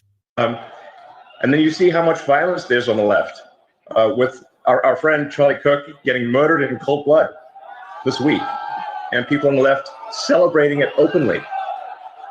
The left is the party of murder. The left is the party of murder, says either the or second richest guy in the world, depending on what fucking time of day you look at your watch, apparently. But I mean, again, can we understand now? Like, can we understand that the stochastic terrorism, the violent rhetoric, the people actually calling for violence, they actually pointing the finger, and using the words to suggest that like immediate action is needed is not coming from people on the left, is not coming from progressives, is not coming from fucking liberals. That shit is dangerous. Like, that is the fucking dangerous shit that we're talking about. When you get a crowd of 100,000 people plus, and you got Elon going over there talking about an entire fucking political system, an entire side of a political fucking aisle is a party of murder. And then we're actually going to sit here and try to, like, I don't know, figure out where the violent rhetoric and where the stochastic terrorism and why things have gotten to the way that they are, like why that's happening. When you get people like this freely going on whatever the fuck he's here, some web, Zoom, cam, whatever, live feed that he's got. It's craziness. It's fucking craziness. And it's incredibly dangerous. Okay. And celebrating. Here's what I want to tell you. His party, when Kanks lost to Joe Biden, he incited an insurrection, and they wanted to kill Mike Pence, a guy, some nut went into Nancy Pelosi's office and wanted to kill her. And this is the party that doesn't play by the rules. And then Kanks, after he lost. I have to say, I am surprised that Elon Musk doesn't somehow bring up the fact that Don Jr. actually dressed up as Paul Pelosi's attacker. The guy that attacked Paul Pelosi with the hammer. And then Don Jr. posted his little fucking costume that he was going to wear for Halloween. A couple smiley faces or whatever he put there. Remember that one? And then the entire, right-wing fucking echo chamber on Twitter did the exact same thing. Remember that whole thing? Remember that? Just one example that we could point to of the blatant hypocrisy in the fucking the two sides that we're dealing with here. The two faces. Right. He lost. The insurrection was a failure. Everybody had to go home. All of those freaks had to pack their toys up after they beat up cops and took a shit in the Capitol. And again, not to mention the fact that we on this show spoke to Michael Fanone, who again was a victim one of these fucking of the psychopaths on January 6th that were again eventually let out of their jail cells. So we saw and heard firsthand account of exactly what happened that day, of exactly what people and officers were put through that day, whether it be Metro Police or Capitol Police. So it's no secret. That was laughed at. That was exalted. That was promoted. And again, that was the people there were rewarded with pardons for those actions, which only, again, goes to condone further action like that. And then he packed his toys up and left the White House, and he didn't participate in the peaceful transfer of power. And so as it comes to this Charlie Kirk investigation, you have to realize that we're at this state in America. This is where we are right now. A man who tried to subvert democracy. Oh, let me show you what state we are in America. Here, this is where we are in America, right here. Mass shootings in the U.S. since in 2025, 358. And I'm not sure if that's even up to date. Not even sure if that's up to date. You could probably hit refresh several times on this fucking website a day, and it would change. 6,890 mass shootings since 1/1/2013. 2 days since last mass shooting. Let me see. Let me see if that changes. Nope. This was saying the last one's 9/12/25, so clearly it's not even up to date. 4 injured, 5 injured, 4 injured, 6 injured, 3 injured. Let's see, can we get an accurate? Is there a more accurate? Does anybody have a trusted website that they use for mass shootings? You know, just to track shootings. Let's see, you know, if we're really gonna talk about the, I'll just put this up real quick. What's this say? A total of 302 people have been killed and 1,354 people have been wounded in 309 shootings as of August 31st, 2025. And again, that you can guarantee has is gone up, has been higher, is not up to date and accurate. So if you really want to know what the state of our country is, look no further than, again, what the number one reason for children's death is inside of a classroom, or look no further than, again, the number of people injured or killed in gun violence around this fucking country. If you really want to know where our country's at. Let me see if I go back in. My apologies. Then he puts in all these party loyalists. One of them was a former podcaster named Kash Patel, who wears shirts when he podcasts that said cash money. And he is now in charge of the FBI because he is a loyalist. He's blindly obedient to Kanks. They are going to manipulate the information. Let me ask you guys a question. Why wouldn't the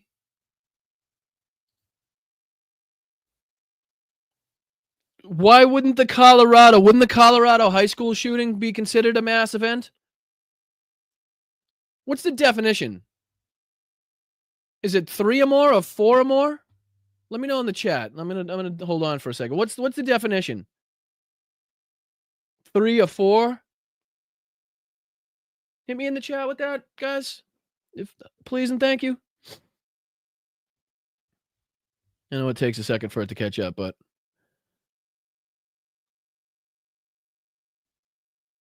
number one cause of death in the United States, 3 or more, says Alvin. All right, that's what I thought. I'm just curious because wouldn't the Colorado shooting be considered a mass event? I just don't see it on here. So I mean, I know it's Wikipedia and it's not, the end all be all in this information in this regard, but I'm just curious as to why that wasn't or wouldn't be considered on this site, at least, a mass event. But anyways, I mean, it doesn't take. 4 men were injured in a shooting in Inglewood. 17-year-old boy was killed. Shooting during the marijuana event in Indian Basin neighborhood wounded 6 people. Gang-related shooting killed a 13-year-old boy. 4 juveniles were shot, aged 3 to 15. Fight at a bar escalated into a shooting, wounding 6. I mean, it just goes on and on and on and on and on and on and on and on and on and on and on and on and on and on and on and on. I mean, this should not happen in a civilized, in the fucking wealthiest country on the planet. Look at this. Look at this. That's just disgusting. All right, enough depression for that moment. Now let's go. About this shooting, and we're never going to address the real problem. You're mitigated awesome. access Appreciate to you. guns, isolation from people on the internet. The internet is now wild, wild west, And you have this post-pandemic loneliness where kids that were impacted by the pandemic and they are finding themselves in these dark corners of the internet, growing up in these gun families that embrace gun culture. We're never going to get to have a real conversation about that because that can affect everybody. And at the end of the day, as much as I disagree with everything that Charlie Kirk says, I mean, it really pains me, the stuff that he said and how he just wanted to step on the oppressed and make them feel weaker and make them feel pain. It's really sad that a 31-year-old man was shot in cold blood and a 22-year-old kid, 22, did it. For what? For what? What is all this for? And we're not going to be able to have a serious meeting of the minds with serious people that want to address this problem to make society safer. And I want to remind you all that Vladimir Putin's goal with the United States of America was to plot us against each other. Now, and I just want you to kind of listen to how this is being talked about. Listen to the way that, things are being factually reported. People are trying to be as, compassionate and empathetic as, each individual themselves wants to be or is willing to be about the situation. I believe that is at least a majority through line on this side where the majority and the overwhelming amount of people that I talked about, rightly so, called it out as a horrendous act. Absolutely wouldn't condone that, regardless of the situation, no matter what. Says it was it was egregious and fucking it doesn't further our conversation and only goes to harm us negatively and impact us negatively as a society, right? Like that is the overwhelming sentiment that I've heard from people. Are there the outliers? Absolutely.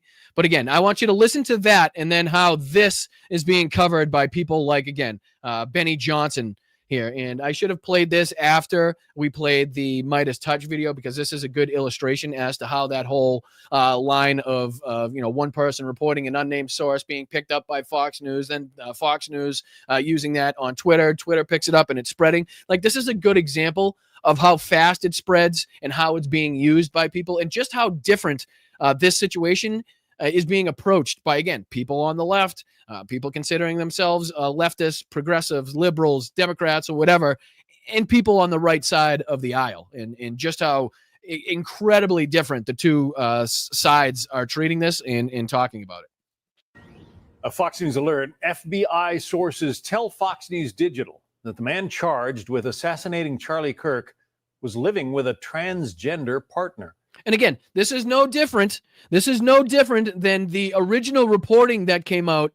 Let's see if I can find that, because I do believe that Steven Crowder, who had originally put out some of the, I hope I get this right, the original trans information that was originally put out, I believe it was regarding either what was written on the bullets, if I'm not mistaken, but in some way, Steven Crowder had put out some information that was picked up and used. And I believe that was what was responsible for the retractions made by some of the higher profile publications in this situation. But let me see if I can just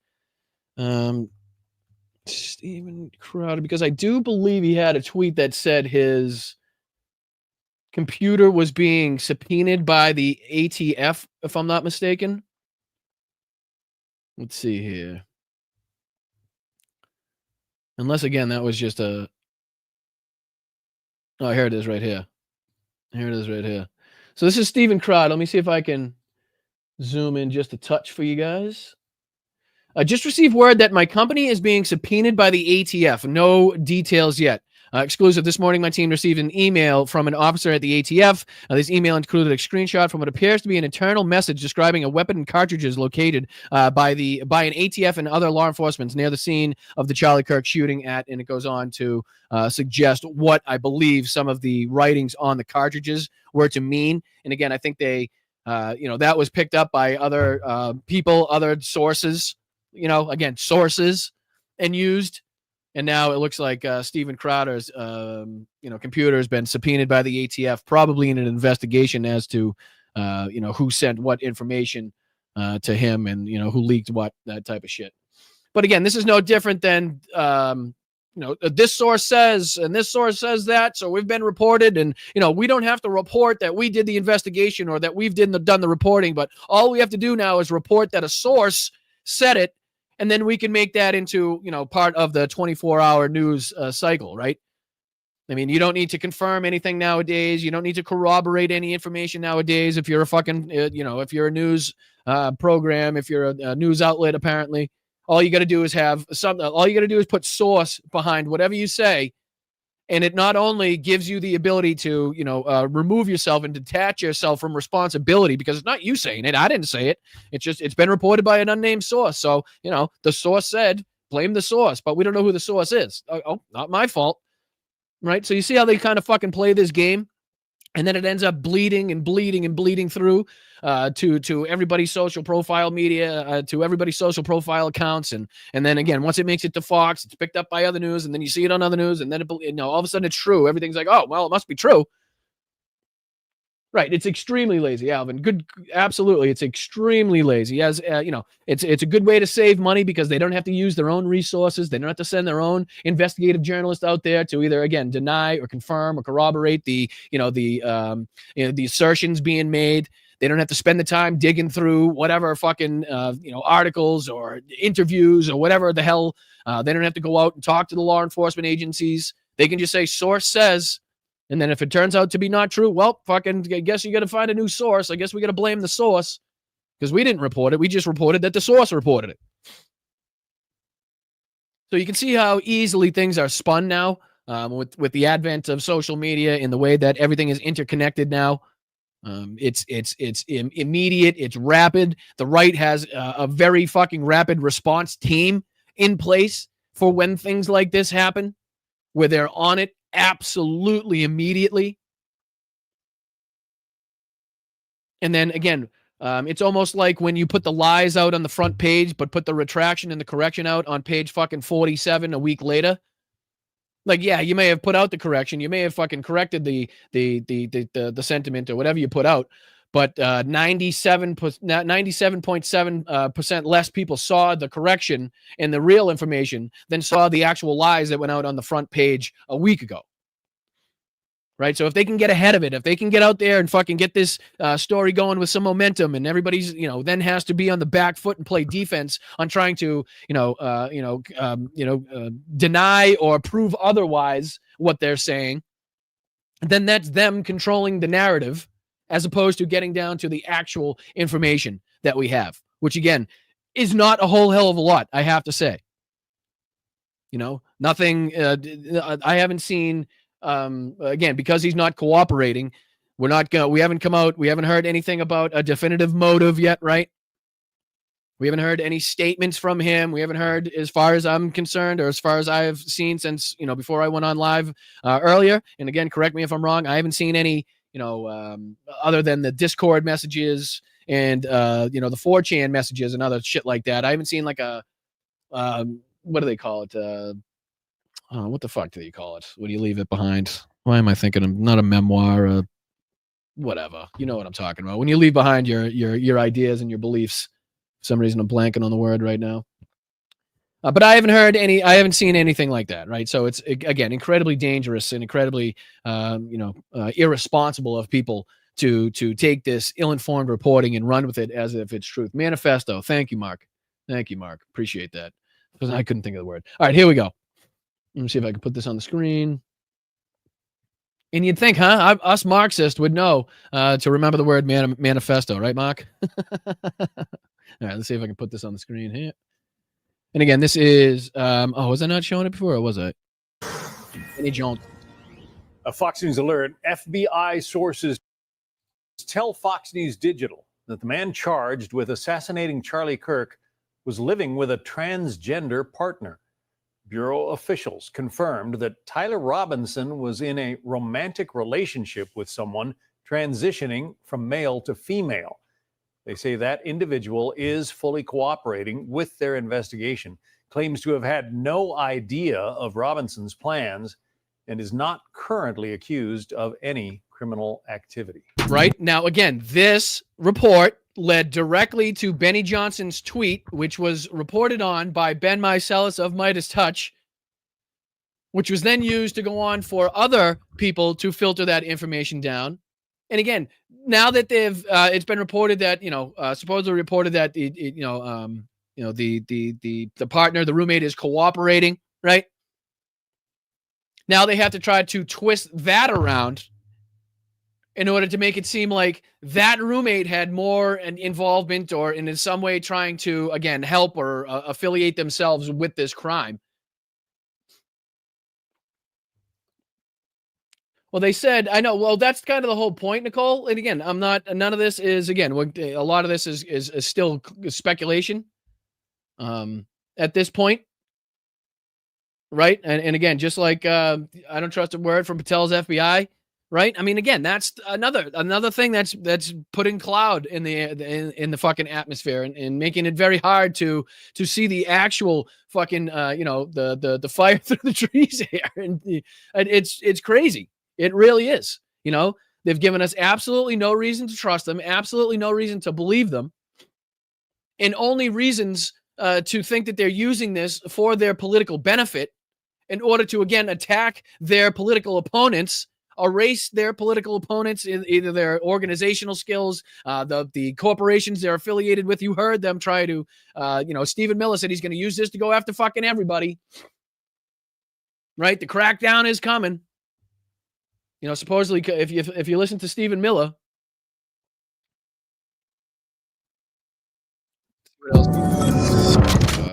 lived with his boyfriend, a trans. Here you go. Another great example. Here's Benny Johnson using Matt Walsh as a news source, right? And look at the amount of fucking Twitter things that he's got open on top.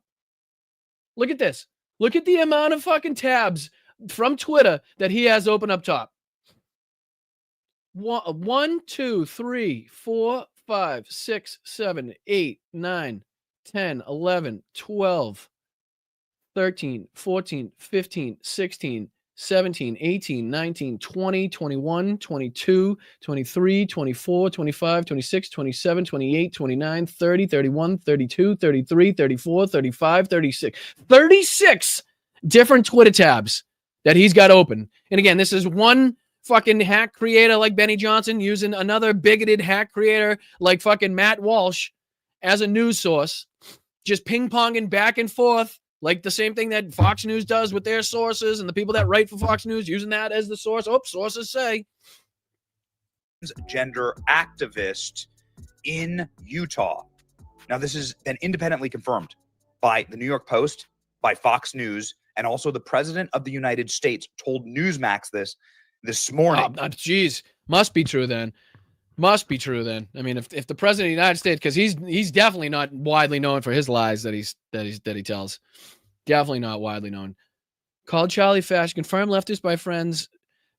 The grandmother quite literally said she didn't know anybody that was lefty. Didn't know a Democrat. So how have things changing that rapidly?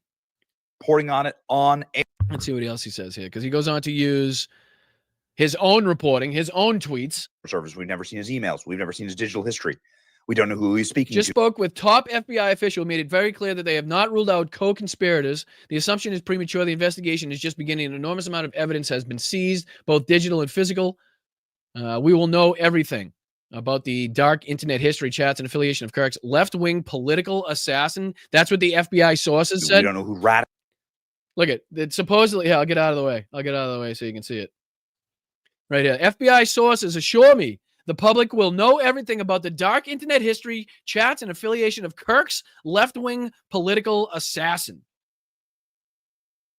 Can you name that FBI source? Because I think it would be very, important for us to know exactly who in the FBI is calling the entire left-wing political assassins, so we can have him removed from his position immediately. Would be great. The source then alluded to some online groups. Let's see else what he says here. Goes down on his own tweets. Suspect high school friend says Robinson was only leftist in a family of very hard Republicans. Again, goes contrary to what was reported in that first fucking interview that we saw. The rest of the family was very hard Republican. Is this the one that was retracted? Was that the Telegraph one? Was it a Telegraph one that was retracted? And here's the Brooks thing. Here we go. Here we go. This is why I wanted to play this after the Midas video, because check this out. This is the exact fucking tweet. This is the exact post. Ready? Yeah, ready? Let's see if I can put this up there. There you go. The exact post that was called out here. Same thing. Same one. See how the circle continues? See how the circle continues? The individual who's a male transitioning to female is fully cooperating with the FBI. This is, of course, what broke all across the internet today. If the leftist reporting of Fox News, things are about to get crazy. Broke all over the internet. And again, these are just the examples that Ben was talking about in the rapid nature in which these things just continuously fucking snowball and fall downhill after people like Benny Johnson, Matt Walsh, unnamed sources from, Laura Loomer, unnamed sources from Fox, everybody else, just in any way trying to get themselves out of the hole they dug by saying this was going to be, again, the shooter was going to be themselves, this pink-haired, purple-haired, blue-haired liberal person, when in fact it turned out to be a 22-year-old white male from Utah, from a very a Republican family, a very gun-loving family, introduced to guns at a young age. Again, now they're trying to put everything back on, again, the so-called roommate, the so-called partner, in order to, again, corroborate, in order to make it seem like they weren't fucking totally off base with who they thought this fucking killer was going to be.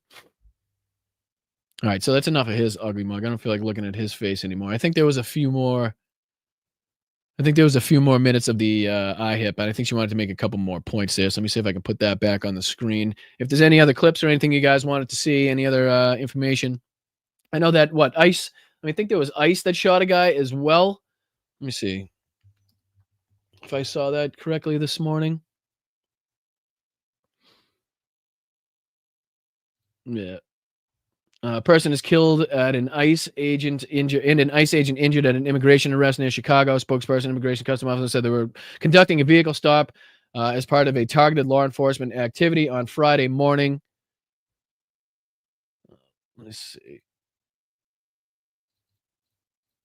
see here. This was an officer fatally shot a person who injured an ICE agent during an immigration arrest in the Chicago area Friday, according to federal immigration officials.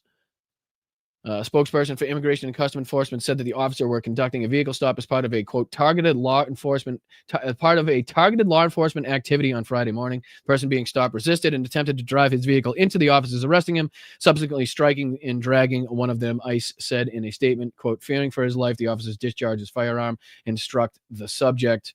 Again, just more, another example of the ongoing potential for activity, violence, and things like this to happen. The more ICE officers are sent into more cities, more areas in this country, this type of thing is just going to happen more and more and more often. J.B. Pritzker of Illinois said in a social media post that he is aware of the troubling incident that has unfolded in Franklin Park.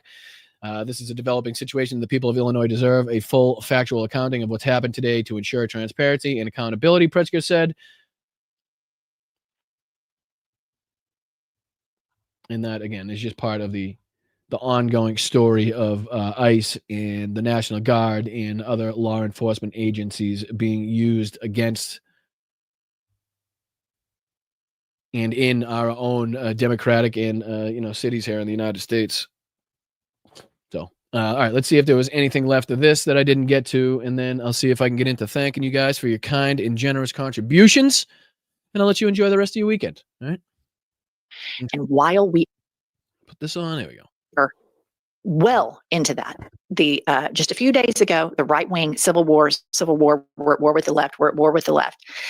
That's where we are. He is advancing, and ever since the bend over in Alaska with Kanks to Putin, he has escalated the war stuff. And then you have Benjamin Netanyahu bombing Qatar. You have the Secretary of State, Marco Rubio, claiming that the verdict in Bolsonaro in Brazil was unjust. This is a 180 degree. As long as she's talking about what's going on with our foreign diplomacy here. Israel ramps up strikes on Gaza City and hospitals, says at least 32 are dead. Deir al-Abala, Gaza Strip, a barrage of airstrikes killed at least 32 across Gaza City as Israel ramps up its offensive there and urges Palestinians to evacuate. The dead included 12 children. This is from September 14th, updated 12:51 a.m., September 14th, 2025, from the AP. On Saturday, the army said it struck another high-rise used by Hamas in the area of Gaza City. It has ordered residents to leave, part of an offensive aimed at taking over Gaza territory's largest city, which says is Hamas's last stronghold. Hundreds of thousands of people remain there, struggling under conditions of famine. One of the strikes overnight and into early morning Saturday hit a house of the Sheikh Radwan neighborhood, killing a family of 10. Jesus Christ. Including a mother and her 3 children, said health officials. The Palestinian Football Association said a player for the Al Hilal Sporting Club, Mohammed Ramez Sultan, was killed in the strikes with 14 members of his family. Jesus Christ. Images show the strikes hitting, followed by plumes of smoke. Israel's army didn't immediately respond to the questions about the strikes. Fucking hell. Is this it?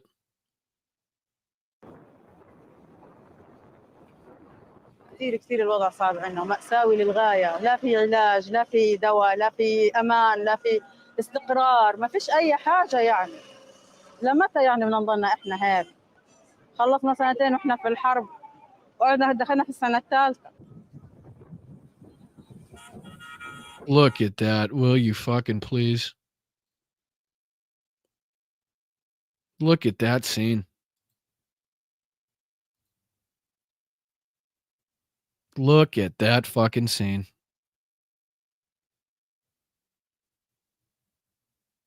Jesus Christ.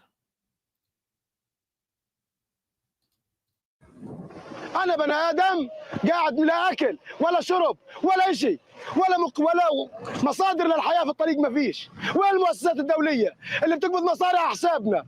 يجيبوا لنا مي نشرب في الطرق، يجيبوا لنا كرة وحمار نمشي فيها. يا ناس اتقوا الله فينا. احنا طالعين على مجهول، احنا طالعين بس حفاظا على أرواحنا وروح أولادنا. وين الدنيا حتودينا، وين حيرمونا، وين حيحطونا الله أعلم. عمرنا ما كنا نتخيل ولا نتوقع إنه يصير فينا هيك. Wow. Unreal. Unreal.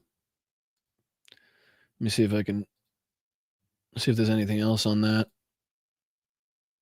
Let me see here. Boom. Video. Oh, man. This was 2 hours ago. This is one video, one area. One angle of the strike, I believe. Israeli forces destroyed at least 30 residential buildings in Gaza City and forced thousands of people from their homes, Palestinian officials have said, as U.S. Secretary of State Marco Rubio arrived in the region for talks on Sunday. His visit comes amid tensions with fellow U.S. allies in the Middle East over Israel's strike on Hamas leaders in Qatar last week. U.S. officials have described Tuesday's strike on the territory of a close U.S. ally as a unilateral escalation that did not serve American or Israeli interests. I think the one thing that we can take from this, it's pretty clear to me that, there are still a multitude of people in the area in which Israel is intensifying its bombings. Right, as much as they'd like to say they've asked everybody to leave the area, like that's supposed to get everybody to just fucking up and walk away. I think what this is showing is it's very fucking clear. It's very obvious that there are still an inordinate amount of a crazy amount of people still to be affected by this escalation. By the ongoing bombardment. Which is fucking nuts. Let's see what this says here. Zakia Al-Zain is among the displaced. She said that as Israeli strikes hit residential towers, they got scared for the children and fled, leaving their clothes and everything else behind. Meanwhile, Rubio was visiting the Western Wall in Jerusalem with Israeli Prime Minister Benjamin Netanyahu. Who deserves absolutely no airtime on my fucking show whatsoever. All right, we got about 8 minutes left again. Let's see if there was anything that we missed out of here. I think she wanted to make some final points, and I appreciate the I've Had It podcast for this. Let me just see if we get into a couple more points here, and then I'll get you guys out of here. Thank everybody, and make sure you get on with the rest of your Sunday. I appreciate you guys for watching. Make sure you hit that like button. Make sure you subscribe to the show. I really, really, really, really need your help, and I thank everybody for the kind and generous contributions and the memberships and the Venmos and everything, and I'll make sure to get to those right after this. Policy. And that's even before I get to the fact that Kanks is knee deep into the Epstein files, and the court is completely bending over for him. And we all know Congress has abdicated all of their power in this 180-degree policy shift for these broken people. They're going to break the country, and they're going to hurt the people that support this movement. And it's just devastating. And here's what they're doing. Musk, he's a free speech absolutist, right? And so here's what they're doing on Twitter now. Pop this up. A searchable database of more than 20,000 people celebrating Charlie Kirk's murder will soon be available. And this is what I was warning you guys of, right? This is what I was trying to make you guys aware of the last time we were on, which is, the rate in which, doxing lists and, lists of others and just lists in general are being compiled on the other side of people they view as being happy or celebrating or, reacting to this in a way that they don't condone or like. So, everybody, this is why I continuously say, keep your head on a swivel. Make sure you're being safe out there. And again, why I continuously say and have said since the beginning of the show that it's pretty fucking important that we continuously report on the facts of the matter, the facts of the case. Even if we are the only side doing so, that way we again are not feeding the fire. We're not stoking the tensions and the political the potential for political violence in this country, and we're just calling the facts out as we see them, and then we're fucking dealing with it when we can and how we can when we go from there, right? But again, this is what I was telling you guys: just be fucking careful, and it doesn't have to be on Twitter. It could be anywhere. Could be anywhere. I think what they're doing here, you guys, is they're priming the public so that when Kanks dies, because I think that a lot of people will probably not be that upset about that. And they're already getting all of these databases in because it's going to be difficult on the cult to keep everything locked in together. And the party that's saying they are free speech absolutists are mad if somebody isn't crying because Charlie Kirk was shot. And from a personal standpoint, I'm a mother of two boys. All of that, the shooter, Charlie Kirk, I probably disagree with every single thing vehemently that they do. I want to live in a society where that stuff doesn't exist. And when we see that it happens, that our government comes together and we do an autopsy on it and we have bipartisan support of how can we fix this. But of course, and which I absolutely agree with, which is why it's prudent and smart of us to continuously call out the rhetoric from Fox News and, people that want to continue stoking, the hatred, stoking the violence against the opposite political party, right?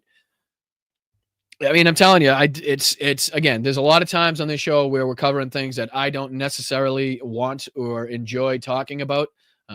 That's just kind of how it goes when you're talking about politics. A lot of it's not, colorful. A lot of it's not, engaging.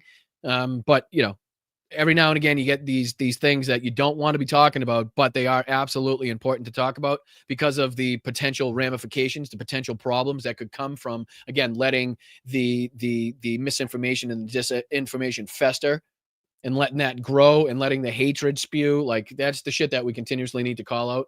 And I appreciate you guys for understanding the fact that we need to do that. So why don't we get into everybody that sent in a Venmo here so I can thank you, unbelievable, amazing, awesome people. Let me just see here. I want to first thank Nicole. Thank you so much. Thank you, Bob. Oh my God. Thank you, Barbara. I appreciate that. And thank you, Nancy, Jennifer, Thomas, Laurie, and Damon. You guys are amazing. Nancy again, Allison. I really do appreciate everybody. I really do appreciate everybody that take the time out to. Oh, again, it's not even up there. What an asshole. What an arse. What an arsehole. Should be up there. There you go. There you go. So if you get the time or if you have the inclination to, bust a buck, reach out for a Venmo, buy Venmo and, like I said, send a buck or two. Support independent media. I would appreciate it. And I thank you for doing so. Thank you for everybody that reached out without even the QR code being up there. You guys are just fantastic. I appreciate it. But let's get into everybody that gave on the YouTube space here. Thank you so much, JD, as always, for the 5 gifted. You are amazing. Thank you so much. And I hope everybody that received the 5 gifted, anybody that receives gifted membership from anybody that's giving it out, please reach out and thank them for their kind contributions to the channel first and foremost. Obviously, JD today. Thank you, Carol. I appreciate you not only for becoming a new member, for the 5 gifted memberships as well. Let's go, Carol. I appreciate that. Beautiful picture, by the way. Beautiful picture. Thank you, Colleen, for the $20 super chat. I appreciate that. Just supporting, listening, and no more interaction on chat. I'm fried. Love to all. Again, everybody watch and consume this at your pace. Whatever you think your mental health position is in, however much you think you can consume without falling over the edge or going over the deep end, going into the deep end there. Make sure you're, again, taking care of yourself and consuming at a pace that will allow you to continuously do this and stay involved, again, throughout midterms and into the next general election so you don't get burnt out, right? So I appreciate you, Colleen. Thank you so much for listening. Thank you, Slacks. Heroyam Slava, right back to you. I will pass on the love to everybody, and everybody in the chat passes their love right back to you. So I appreciate that, my man. Thank you, Sheldon, for the 1 gifted. Thank you, Tiki Tony. Is NATO flexing enough? I don't know. I would say no. I'd like to see a lot more flexing, but again, could also be interpreted as escalatory. So again, I think there's a fine line that they also have to walk. But with this, new Romanian incursion, with the Polish incursion, with, again, Zelensky reiterating the fact that Russia is looking to expand this war as opposed to end it and call for a ceasefire and stop it. It'd be very wise to show the strongest and most united force possible as far as NATO is concerned, and to show them that, show the Russians that, we're not taking any bullshit and that we mean fucking business. So thank you, Tony, for your question. I appreciate that. Thank you for being here for 7 months. Thank you, Melissa. Thank you so much. What do you got? Is that a motorcycle or a dirt bike? Looks like a motorcycle. Happy riding. Enjoy your riding. Hopefully it's a good weekend for you to get out there and feel the wind in your hair. Appreciate you, Melissa. Oh, what's up, dude? What's up, B? Keep spreading the truth and defending democracy here and abroad. I appreciate that, Berkeley. Hope you have a wonderful weekend. Thank you. I hope you enjoy the rest of your Sunday. Thank you, Michael McAndrews. Let's fucking go, dude. What a huge contribution. Thank you so much. So meaningful, so helpful, so generous. I think it's important that we be the adults and tone it down a little to help our country. And I believe that's what we're trying to do, right? We're trying to, again, report on the facts as we see them and trying to combat the lies, the misinformation, and the egregious rhetoric that is coming from elsewhere in the atmosphere. I mean, again, you can see pretty much, I guarantee, if you go through the people that you guys watch and the reactions to this, a lot of it is, again, calling it out, pointing out the facts, pointing out, what's happened in the past, and moving along and trying to, gather the information as it comes in, as opposed to making shit up, as opposed to, trying to point fingers elsewhere. So thank you, Michael McAndrews. Huge help, huge contribution. Thank you so much. Thank you so much, Moms, for not only this one, but the one for before we went live as well. I know, I apologize. For some reason, if you gift before I hit the live button, it doesn't show up when I try to go back for it. So I apologize. That's why I try to highlight and call it out. Excuse me, anybody that does, contribute before the show. That way I don't miss it and forget about it. Thank you, Armando. But thank you so much, Moms. I appreciate it very much for your contributions every single week, every single show. Armando, thank you so much for becoming a YouTube member. Thank you so much, Rebecca. Thank you so much, Intune. You guys are amazing. Thank you so much, Michelle. Thank you so much, James. Why do I say James all the time? I always want to fucking call you James.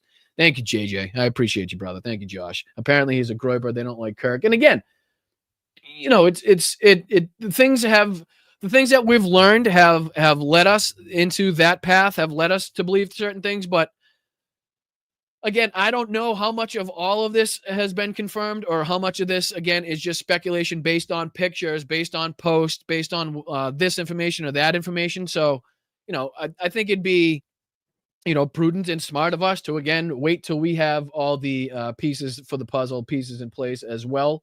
That way we're not, throwing mis and disinformation out in there. But again, we're just going by with the absence of actual information. Speculation is obviously going to be something that runs rampant, and it's very hard to control. But thank you so much, Josh. Sorry for calling you James, dude. I apologize. Thank you so much, Wes. Thank you so much, Crystal. Thank you for all your hard work, Crystal. I appreciate you and everything that you guys do in the chat. Thank you again, Michael. Brian is awesome. Just saying, I don't know about that, but I do appreciate you being here for a year. I really do. Thank you, Lauren. Thank you, Dame, for the 5 gifted. Appreciate you, brother. Thank you, JD, for the profanity bonus. Misunderstood for the 5. Thank you, Showman. We need your voice right now. I appreciate that. I really, really do. Sylvia, I really appreciate the $6.99. Thanks, Brian. Great show today. Appreciate you, Star Gal. Always nice to have you in the chat there. Thank you, Marcia. And thank you, Lauren, again, for your kind and generous $5 super sticker. Tough times out there. I know it was a weird week, strange week, crazy week, emotional week, draining week.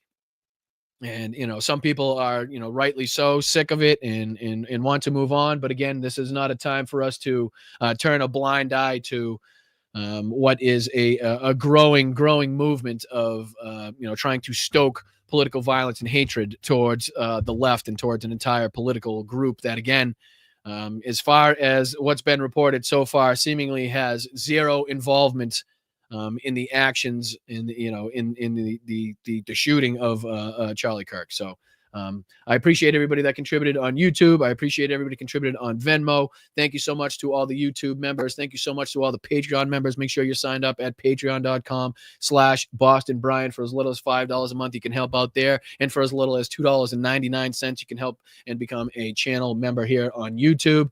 Goes a long way. I think we're on a push to 1,000 members here on YouTube. I think we're on our push. I think we're up over closing in on 900 YouTube members. So let's see if we can get that push up to 900 and up to 1,000, which would be a fucking huge milestone. A huge goal and a huge achievement for a show of this size. So I appreciate you guys. Thank you for everything that you do. Again, make sure you're staying loud, stay proud, stay aggressive, but keep your head in a swivel. Make sure you're staying safe out there. Be careful what you're posting, where you're posting, what you say. Let's make sure that we try to quell the political tensions here. Let's make sure that we're going based off of facts and facts alone. When we're not, making sure that we, highlight or promote mis and disinformation, because that's not what we're about here. I appreciate every single one of you. I'll make sure to see you guys on Tuesday for the Tuesday show. Make sure you're hitting that notification bell to make sure that you are notified when we go live. We have a multitude of different shows during the week, so make sure you're here and engaged, and I appreciate you. Till next time, till Tuesday, I'm Boston Brian. This is Blunt Politics. I appreciate every single one of you. Make sure you're hitting that like on the way out. Subscribe to the channel if you're not already subscribed. We're trying to make our push to 15,000 subscribers, trying to make our waves in this space, trying to gain some notoriety, and it's only with the help and contributions of you fabulous people that we can continue to do so. So thank you. I'll see you Tuesday. I appreciate it. Stay safe out there. Enjoy your weekend. Make sure you're, make sure you're doing the things that, help you recover and recuperate not only your mental sanity, but also your physical energy as well. So thank you guys. Make sure you're taking care of yourselves. All right. I love you. I appreciate you. And I will see you Tuesday. Peace.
Get fucked.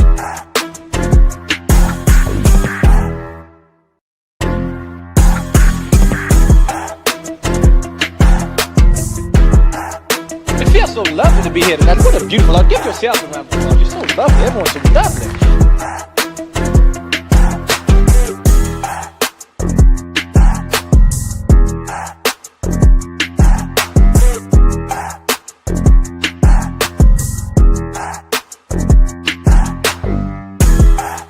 Thank you so much, Michael, for that huge contribution today, man. I really appreciate that. Thank you to everybody else that made a kind and generous contribution as well.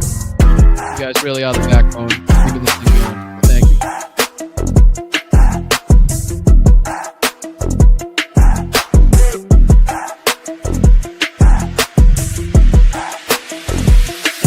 Thank you, mods.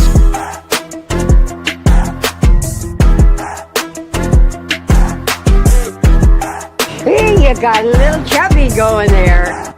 Referred to my hands. If they're small, something else must be small.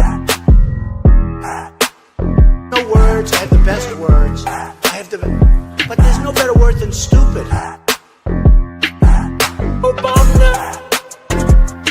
Obama.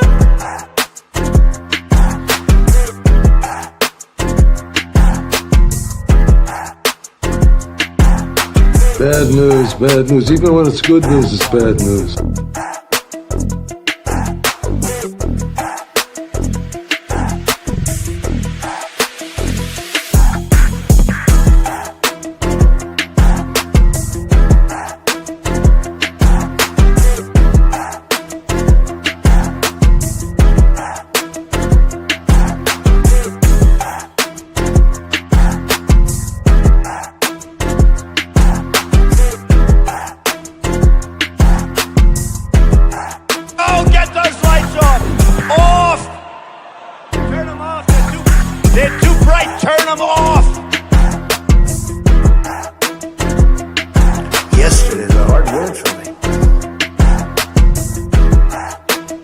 The dogs, the people that came in, they're eating the cats, they're eating the pets of the people that live there.